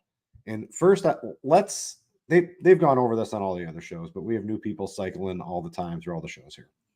Let's talk the Bengals real quick here off the top. You've got Chase in. He went through warmups, did everything as expected. You've got T. Higgins out. Could have some limitations, could not. They've got some good shots in those NFL locker rooms to make these guys not feel pain for a couple of hours during a football game. What's your expectations from him? How are you playing him? What do you think the people should be doing with him? I do not have Chase on any cash team currently. Basically, I've gone down in price to Amon-Ra St. Brown, just saving a couple bucks, get a little bit more clarity injury-wise with St. Brown. But what are you doing? Yeah, I'm going to be underweight on him as well. I have Jamar Chase on just regularly spread out in my 150 max set. The only rule I have set on him, I didn't bump down his projection or anything. Only rule I have set on him is I only want him in Burrow lineups. So I have him in a bunch of Burrow lineups scattered out my 150 max. I have him in 1 lineup with Burrow in my 20 entry max. And then in my 3 entry, I do have a Burrow team, but it's without Ja'Marr Chase today. So I will be underweight on Ja'Marr. Yeah, it's very difficult because we've seen him without T. Higgins. He can have these explosive, absolutely gigantic games. I think I'm tempering my expectations a little bit, at least from the cash game perspective. Just going, I think I prefer St. Brown or Keenan Allen up towards the high tier for the consistency that, both of these guys are going to get 8-9 targets, flirt with 100 yards, flirt with a touchdown. You just don't know with Chase if he comes down wrong once on a play. Maybe it's too much pain for him to handle. Who really knows? NFL players are generally pretty tough, but that's personally how I'm handling it. Especially with a back, like one route where you run weird, it could all of a sudden just seize up and you're like, damn, I'm done. Yeah, that's every morning for me right now. So let's go. Court, how does that translate to Joe Burrow and Joe Mixon and maybe some of the ancillary? Now we've got a couple other receivers for the Bengals, maybe popping up in projections. What do we do with Joe Burrow? Looks like a pretty popular quarterback. He's 8,200 on FanDuel, but DraftKings price very reasonable. And quarterback is not for the main slate. It's not very pretty. So Burrow, if Higgins and Chase were all healthy, he was clearly going to be the guy. I don't think he has to be the guy anymore. What do you think of his projections overall going into this game with a banged up Chase and no T. Higgins? Yeah, so I like Joe Burrow today, and my basic way of getting a little bit different with it is doing a lot of lineups without Ja'Marr Chase. And so I'm getting to a lot of Burrow alongside Irwin and Tyler Boyd, and then I'm pairing them additionally. I'm playing with 3 receivers with them. I'm getting Irv Smith or Tanner Hudson in there as well as very cheap tight ends to save some salary. And so, it's just too cheap of I get that he's picking up ownership. I wish it wasn't quite so much, but Geno Smith is going to be just as highly owned today. Dak Prescott's going to be close. And on FanDuel, I would probably be underweight on Joe Burrow at that price tag, $8,200. But on DraftKings, where he's nice and cheap, it's just the misprice. So I'm going to play it till he goes up. On DraftKings, even though it's a tough matchup, I would rather play Lamar Jackson. Yeah, FanDuel, the pricing, I don't like Geno Smith, and you generally want one of the higher priced quarterbacks, but it's tough. If we knew the Giants game could be competitive, Dak looks good. If Chase and Higgins were both healthy, Burrow would be great. Jackson's in a tough matchup. Geno Smith by default, just because he's cheap, but he hasn't really had a good game all season, and I know it's against Washington, but I don't know. He hasn't really looked good. He was horrible. I won't say horrible. He was mediocre at best every time he took the field, except for last year. I think he's crashing down to earth a little bit. I mentioned at the top, I'm on Washington.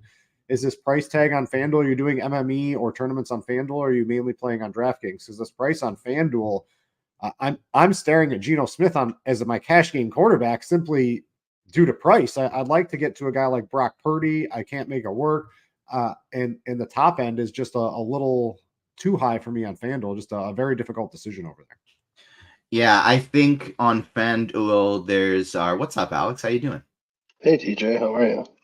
Good. We've late swap. This is thank goodness this isn't NBA. I haven't touched NBA at all this year, and thank goodness, because there's no chance I'd be able to late swap. But Alex, thanks for coming in. I have been touching the NBA streets, which is weird. I haven't in a couple of years.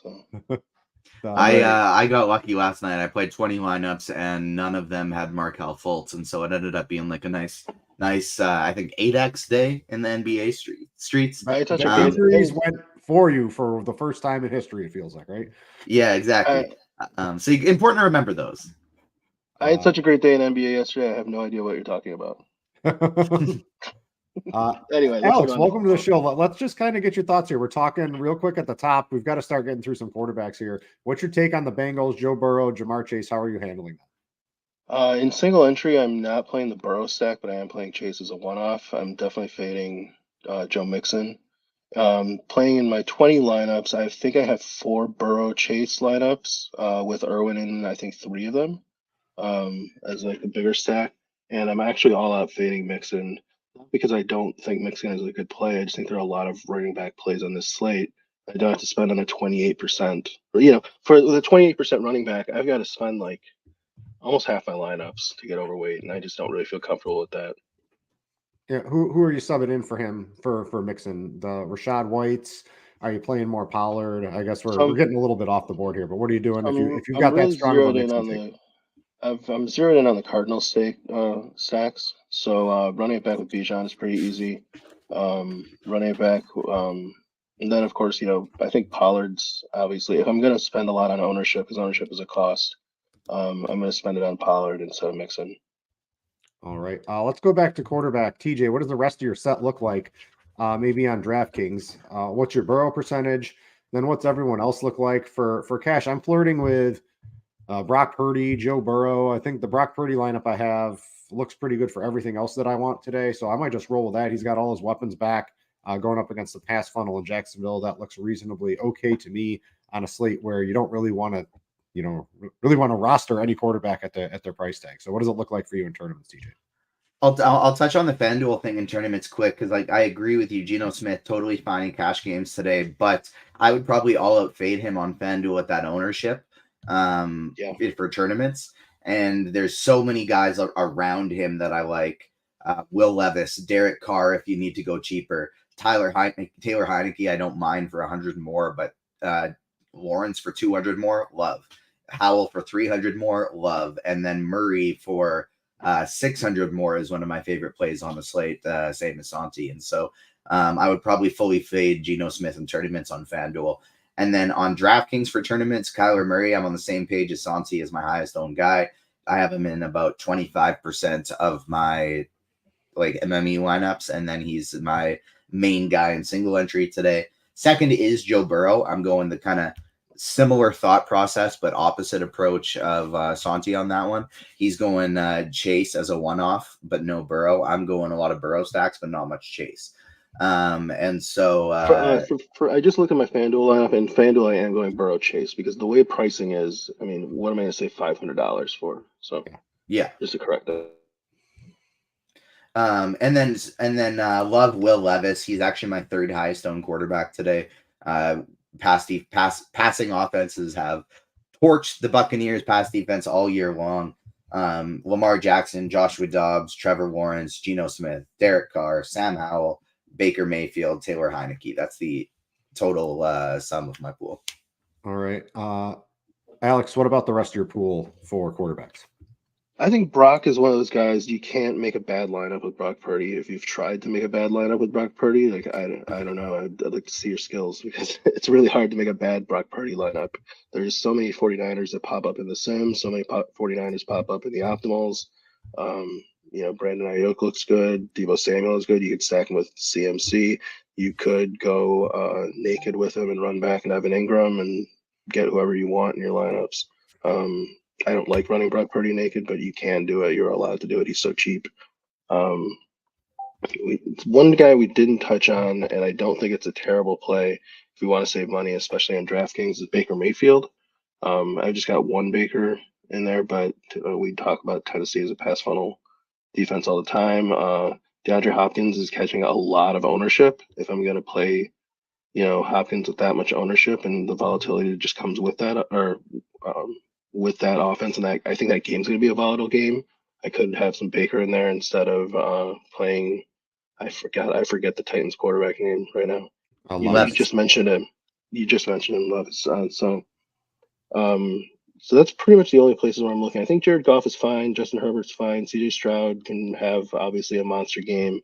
My objection to Geno Smith is, everything in cash, I'm playing Geno Smith, but for tournaments, I mean, he can get you 225 and 2 touchdowns, but is he going to get me 325 and 3 touchdowns? I'm pretty sure he's very rarely going to do that. Yeah. There are guys. I'd rather straight up play Howell in that game if I was playing. I would much rather play Howell. I think when I wrote up the in my single entry strategy article, I think I said just do whatever you're doing to stack up that game, and then just substitute Geno for Howell, and you save a little money, and you probably get a little better lineup. Well, depending on the site, you save a little money. Alex, was I correct? Do you like Kyler Murray in this week here? What's your thoughts? I think TJ's on him too. Give me 30 seconds on Kyler. I'm doing Kyler in single entry on DK. It's just too cheap. If I'm right, if I'm wrong, I die. I just lose. But if I'm right, I'm catching him at the cheapest price. I'm probably going to catch him all season. TJ, what's your thoughts on Kyler? I think you were high on him as well. Yeah, he's my highest owned quarterback today, and he's also my quarterback in my highest dollar lineup. So I love Kyler Murray. I love how cheap the stack is. different run back opportunities. I'm actually still fading Bijan today. I'm more on the Drake London train, but Totally fair. but I love Kyler Murray. All right, TJ, I'll stick with you. Running backs with the Cincinnati passing game maybe looking a little bit iffier with Chase not being 100% and T. Higgins out. We have Joe Mixon at a cheap price, specifically on DraftKings, but also usable on FanDuel, garnering massive ownership. What are we doing with him?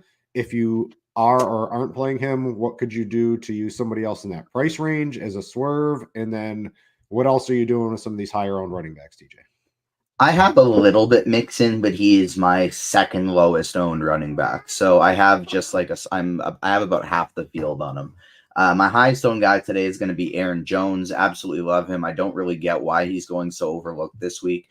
They unleashed him last week. He's back to 100%. They said when he was limited in practice, it was just for rest. I'm assuming they're going to be fully unleashing him again here. I love Aaron Jones today. He's my favorite tournament running back.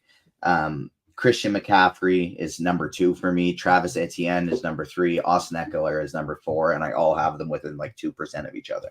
Love all of those guys. Higher priced, more running backs than some of the players that I think most of the field's going to be using today. Yeah, so then like my next tier of guys is Madison, White, and Singletary. So the tier 3 is the cheap guys for me, but I am getting to the higher price guys a lot more, going to the cheap receivers today. And then another person I really love for tournaments is Kenneth Walker. Love Alvin Kamara. I'm getting well overweight on both of those guys. Kamara only got 44% of the snaps last week, so I think that's why everybody's low on him after he's just been smashing all year. But to me, that was a case of Jamal Williams had his first game back. Kendra Miller was healthy for that game. And they had just been using Kamara for like 80% of the snaps for the 3 weeks prior, and they needed to give him a little bit of rest. Kendra Miller is out this week. He got hurt in the fourth quarter of last game. Obviously, Taysom Hill's still heavily involved, but I think Kamara is going to be back up to at least that 60-65% of snaps this week. We'll probably see him get 8, 9, 10 targets like he usually does against the Minnesota team that just loves to blitz. And so I think Kamara is going to be heavily used out of the backfield, and we shouldn't be forgetting about him in tournaments. Yeah, and then you like Saquon Barkley too. I have him in 10%, so it's not a lot, but he's only projected for 4% ownership today. So I think he's a great tournament play because another guy that even if that offense is terrible, he could have 12 catches today. You mentioned Aaron Jones. I think he's cash viable on FanDuel in your lineups, and his over rushing attempt is 12.5. You might want to go take the over on that. Go find that at whatever sportsbook you choose. Hopefully. It's our sponsor, FanDuel. Thank you to them for sponsoring the show. If you want to check them out, you can. They have promotions available to new users. Let's see, you can bet $5 on any money line, get $150 in bonus bets if your bet wins. Plus, all customers get a profit boost every day. That's for new users in Arizona, Colorado, Illinois, Indiana, Iowa, Kansas, Louisiana, Maryland, Massachusetts, Michigan, New York, New Jersey, Ohio, Pennsylvania, Tennessee, Virginia, West Virginia, and Wyoming. Terms and conditions apply. Thanks to FanDuel for sponsoring the show.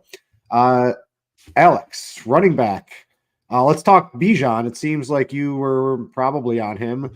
There's reports. He's going to get used more as the season progresses. Does that start today? The price is good. The matchup is okay. You have to think all the statistics say that Bijan Robinson is a better running back than Tyler Algier. You have to think that Arthur Smith, somebody's gotten to him this week, maybe from higher up in the organization, and been like, what are you doing with this guy we drafted number 8? Get him the damn ball. Does that start this week? I don't know because I can't really answer. I don't have a crystal ball, but what I can say is this kind of reminds me of not the same types of runners, but just the situation of Mark Ingram and Alvin Kamara when Alvin Kamara first came up, when he was getting 12, 15 touches a game and he would just smash every single time. Bijan has such amazing, great playability that he doesn't need more than 12 to 15 touches to get there for us. Of course, we want him to get 24, but we don't really need that from him, even in this game environment. It's like he's not too cheap. He's probably adequately priced, and it's good enough for me given his ceiling. Yeah, and then he brought up he's a 7,500 ceiling player, but at 6K you're getting totally access to that much cheaper. So why not? And again, if I die, I die. Like that's life. It's the streets. But I like the TJ brought up Alvin Kamara because Alvin Kamara he might have a low snap count, but he's used on 40 to 45% of the snaps that he's out there. and that's enough for us when you actually tally up the usage. What are we doing with Devin Singletary? Cheap around the industry. He helps make the rest of your lineups work. Garbage week last week. The Bengals matchup maybe a little bit easier. Are the Texans going to pass more with Nico Collins out? How do you think this game's going to play out? TJ, I'll start with you, and I want to get your thoughts too, Alex, after that. Yeah, I'm pretty low on this Houston offense in general today, outside of maybe Noah Brown because he's super cheap, and then Tank Dell because they could struggle and he could still have 100 yards and a touchdown. Yep. I do have some Singletary, but I was going to say I'm probably going to be underweight, but I guess we're only projecting him for 17% right now, and I have him for 18%. So probably not that much. I'm just playing him in dropped a little. Lineups. He's down to 11% in the latest run. That was at 1047. Maybe if it just updated, but his ownership has been dropping, I think, throughout the week. So then, with that considered, I guess I kind of like him because I am overweight to that pretty significantly. I have like 18% of him, but he's definitely not my first choice. I like paying up better. That's just in some different style lineups. I think maybe some Lamar Jackson lineups have Devin Singletary, but there's a lot of receivers in that price range that I like better. So I wouldn't use him as a flex. I would use him as a just kind of like exclusively in the running back position. But having said that, I don't mind Noah Brown. I think I only have one one CJ Stroud lineup because I just really like this Bengals pass defense. And so I have some Dell and I have some and I have quite a bit of Noah Brown. Let's see here. I'm just trying to pull up I have 10% Tank Dell, so I'm going to be underweight, and I have 10% Noah Brown, so I'm going to be about even. And the biggest reason for that is just because I like that defense for them, and I'm mostly only using them as run backs in Joe Burrow teams. Alex, what are you doing with Singletary? I'm playing him in 4 of 20 in DK and 5 of 20 on FanDuel, not because I want to, but because I kind of have to. Because we're kind of burying the lead here. I'm just going to lock button CMC because I don't really care. I think this is just an amazing spot for the 49ers. I think they started out 5-0. I'm with the narrative that this is a must-win game for them, that they're going to treat it as a must-win game. They're going to go with tried and true. And so I'm just going to dish it off to Christian McCaffrey every single time. And how do I afford that? I have to play some Devin Singletary in 20% of lineups, even though I really don't have any enthusiasm for the play. All right. I want to get your thoughts too on James Conner. Both of you like Kyler Murray.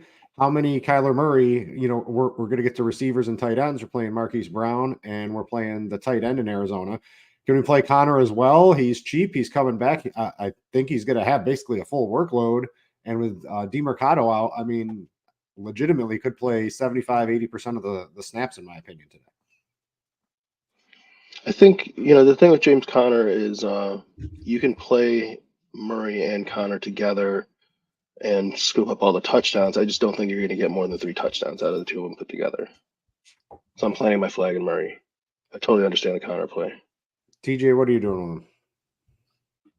I only have Conner on one lineup today. First time he's back from injury. I don't know if they'll fully unleash him. I could see it happening just because he's been the craziest snap count guy all season long. But I'm more interested in their passing defense today. If it happens to all go to Conner, I'm probably going to just be out of luck. Yep. Any other running backs you guys want to talk about from, if I'm looking for, like, Derrick Henry looks pretty low owned. You mentioned Kamara. I was just about to say there's a lineup that I was tinkering with where I was using 2 punt receivers, and it was between Tony Pollard and Derrick Henry, and I ended up doing a Derrick Henry lineup in there too because my ownership was just so high in that lineup that I had to inject some leverage in there after the quarterback. Yep. Yeah, I think that's completely fine to do something like that. It's a strategic play. There's nothing great about the play football wise. All right, let's go to receiver.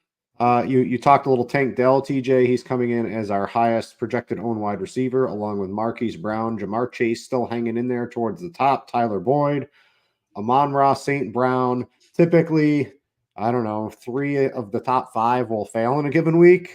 Not really live up to expectations at all. Who are the 2 that survive? So Tank Dell definitely falls below for me. I'm basically just using him in my Burrow run backs.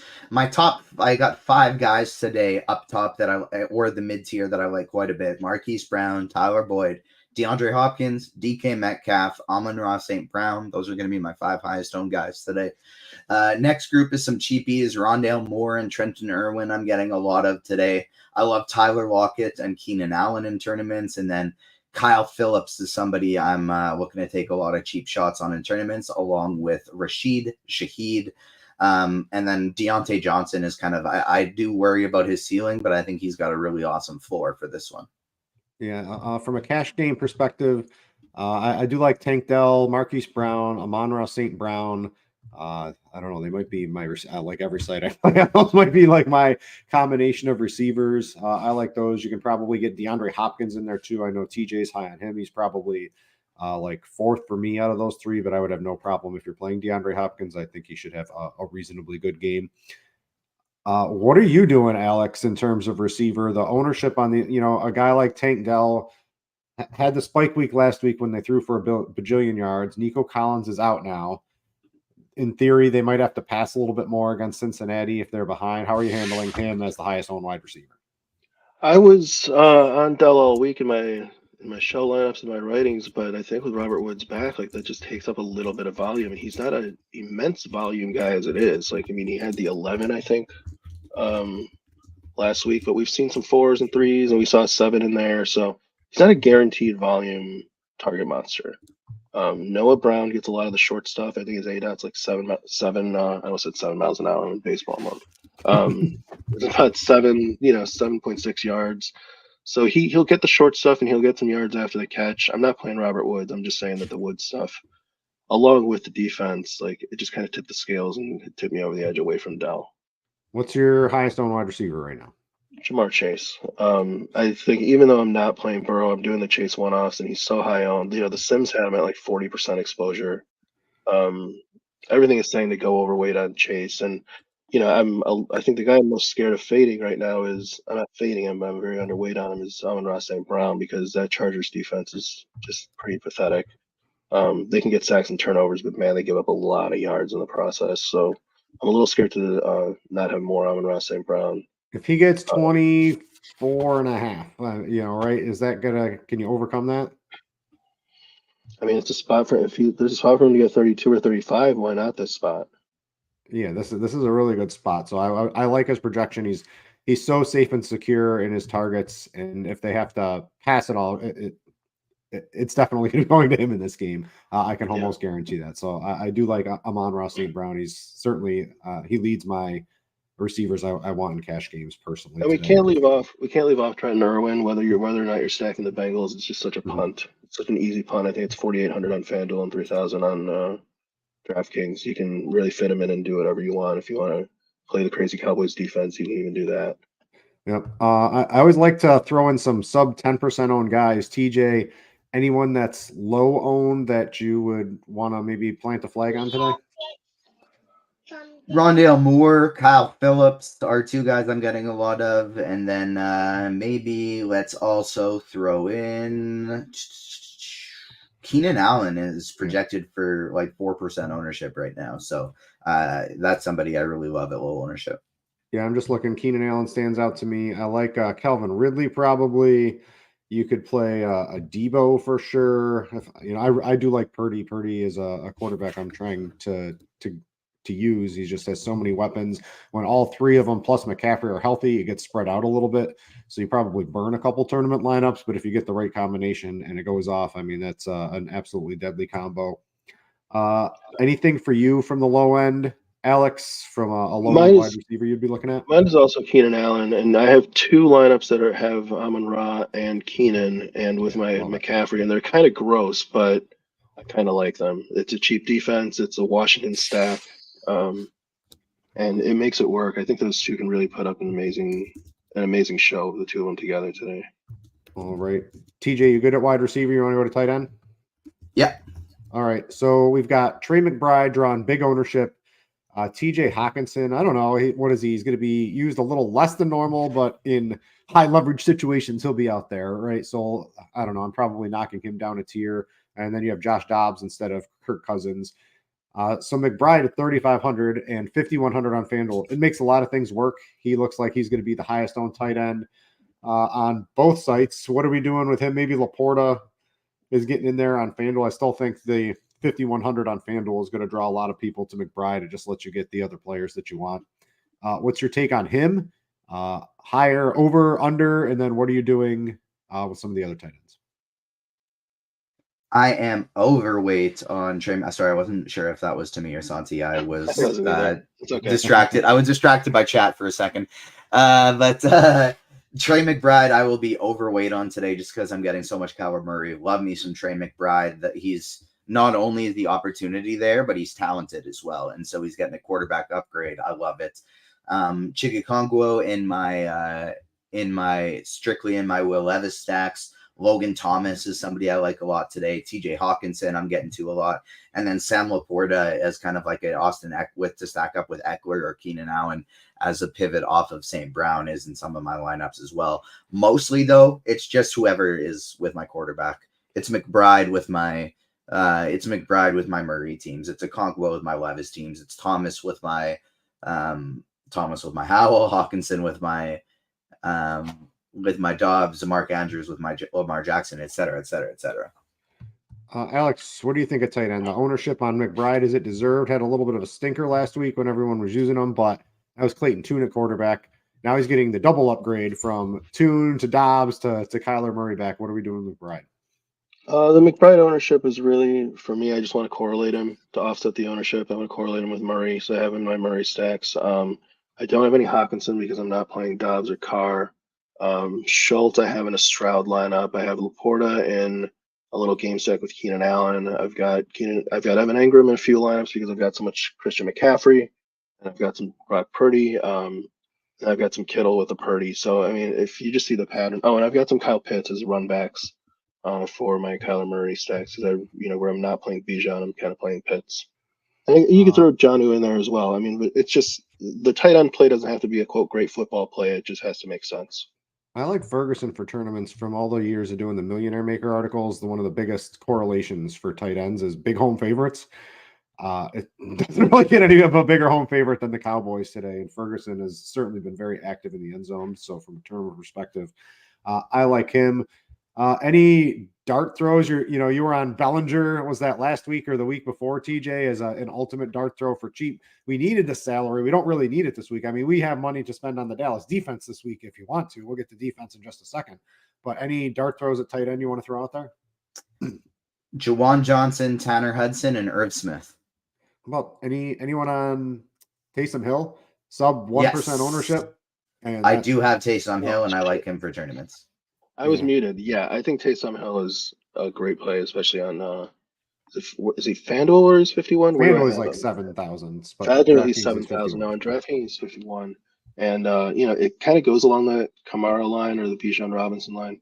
His snap count doesn't have to be 97%. He just has to be used 50% of the time he's actually out there. All right, let's go defense real quick. TJ, what are you doing? Weird. Dallas, you can actually get to them this week. Can you hear me? Yeah, you were muted. It was just delayed. Oh, all right. I thought it seems like I'm back now. Cowboys expensive. You can get to them. Bengals cheap against Houston. Cardinals. Those look like the three highest owned defenses on DraftKings. What's your ownership look like on those? And then do you have anybody else you're looking at?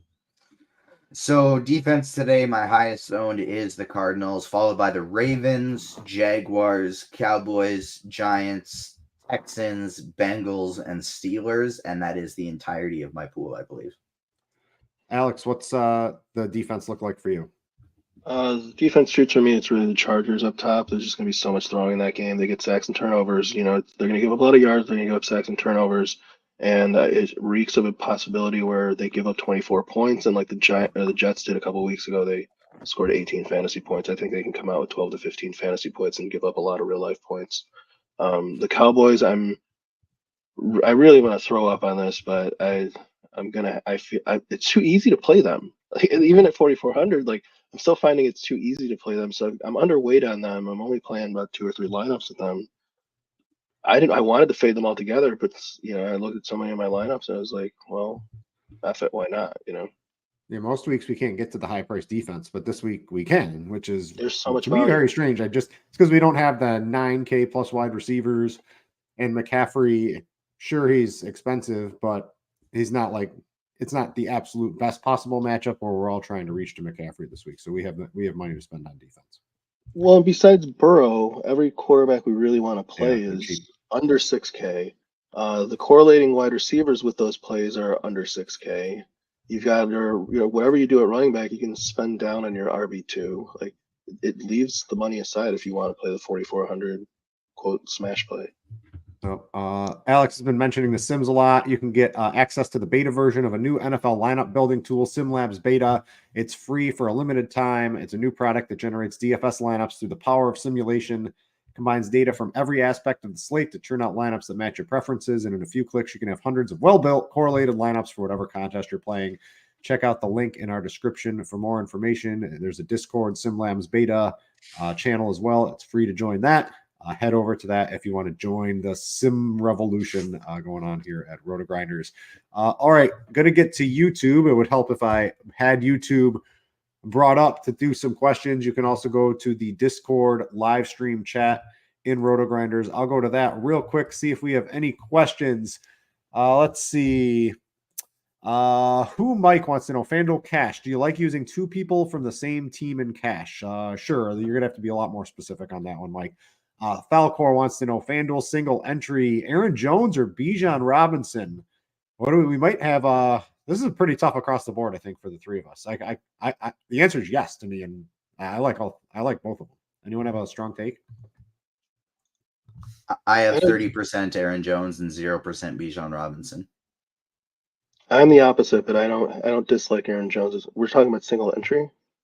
My choice is Bijan because of the ceiling, but I don't think Aaron Jones is a terrible play at all. I think Aaron Jones has a reasonable ceiling today, especially if he gets the use that he did last week. I think the answer to both of those is pretty good. I would have access to both. I think if I had to pick one, Aaron Jones certainly is going to be a little bit lower owned than Bijan today, and I think he can go toe-to-toe with Bijan as long as Bijan doesn't get basically all the work for Atlanta today. All right, back to the Discord. Got too many screens going on here. Single entry tournament. This is from Amateur Hour. Rashad White and DeAndre Hopkins, or Kenneth Walker and Jahan Dotson. That's definitely numero uno, I would expect for you as well, TJ, right? Yeah. And Alex? It is, but it depends on the rest of your lineup. I would pick the second one if I have too much ownership in the rest of my lineup. So specifically for you, Alex, favorite single entry quarterback wide receiver stack on FanDuel? Well, it's actually, my favorite is Burrow Chase for projection, but for my actual usage, it's going to be Murray and Marquise Brown. All right. Prodigy wants to know single entry. It's a 3 for Howell, Dotson, and James Conner, or Levis Hopkins and Rashad White. TJ, did you grab that? Second one. Same, second. Yeah, I think Hopkins and White sounds pretty good to me. Beater wants to know 6,500 per play. He needs 2 wide receivers. Anyone have a couple FanDuel plays for him? I mean, you can get a Brown and Adele. That's literally 6,500. That's going to be very popular on FanDuel specifically. Anyone else have a pairing?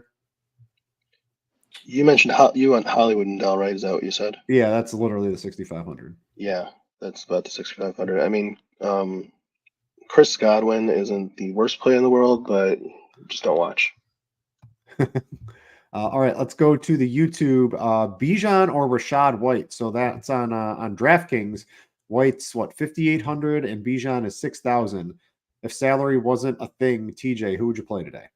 White. And Alex, you're probably on Bijan? I'm on Bijan. I mean, ownership is a thing. I love Rashad White, but 26% is a little much for me in this. Yeah, matchup. I have White in cash. I don't love it, especially because they played. They got Tucker in there, and they sent who was the other? Tucker's in as the backup today, not the other guy who's absolutely horrible. So maybe Tucker gets a couple of rushes. Don't love that, but I still think White, just in the passing game, if he falls into the end zone, you're probably already good on DraftKings. Back to YouTube. Let's see if we get a couple more. Gino or Kyler straight up on DraftKings. I'm reluctantly using Gino in cash on FanDuel because he just makes the rest of my lineup work. But I think across the board, we're going to take Kyler over Gino today, correct? Correct. Yes, correct. All right. That's a pretty easy one. Let's see. If you have any other questions, get them into YouTube, get them into the Discord. We've got about 3 minutes to lock. Jared Goff, Millie Maker. Is this a viable? He has a lot of struggles on the road. You can read into it. Is it opponent specific? Is it him physically on the road? It's good weather. This is like from an ownership, pairing him with St. Brown and running it back with an Eckler or Keenan Allen. These guys, specifically the Chargers guys, are very low owned. Do we like that as a single bullet long shot type of play? It's not my favorite, but it's viable. Totally viable. It's the highest scoring game on the slate, and I'm not looking at the splits right now, but I think he's been fine on the road this year, hasn't he, Jared Goff? I'm not exactly sure. I know that last year there was a very big difference in splits, and it was even when he was playing for the Rams as well.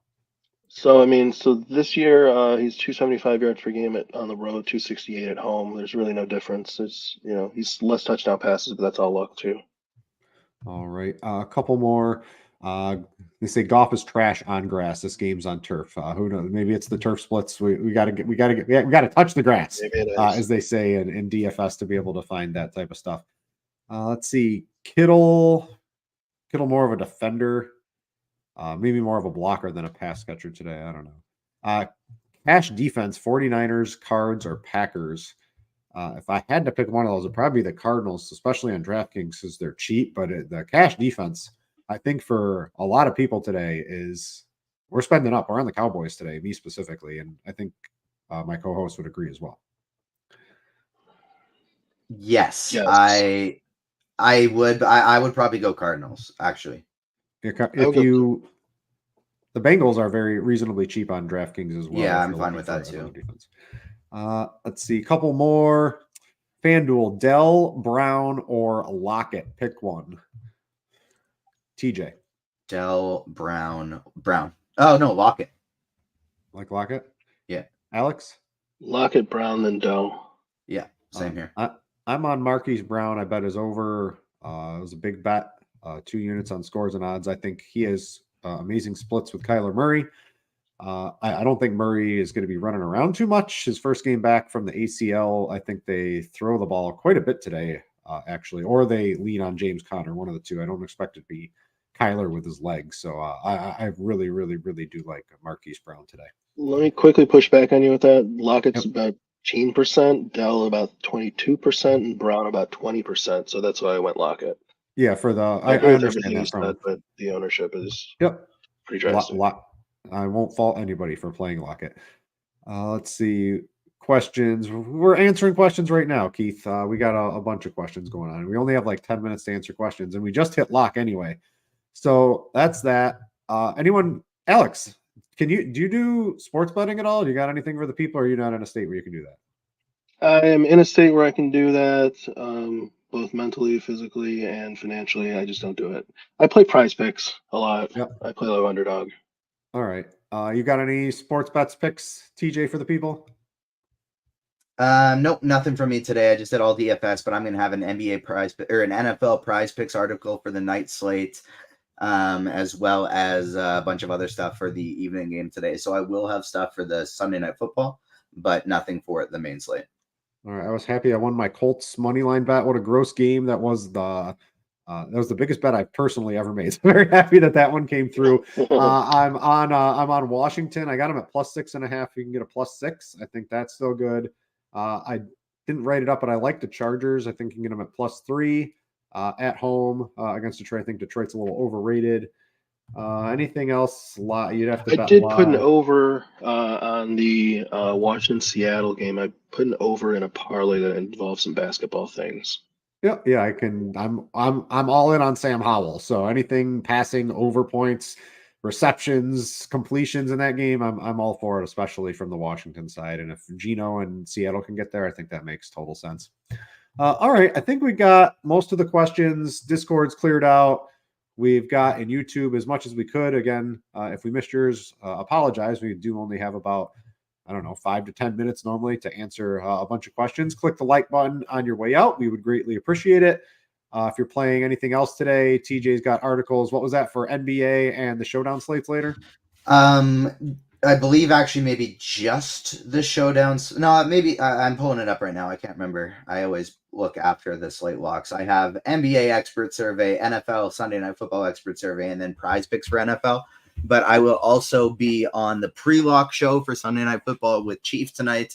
And then Chief and I will be doing the morning grind going live on that page. Chief just got married. Doesn't he get like a week off after getting married? They're making him work. His week off is already done. He already had his week. Yeah, that is true.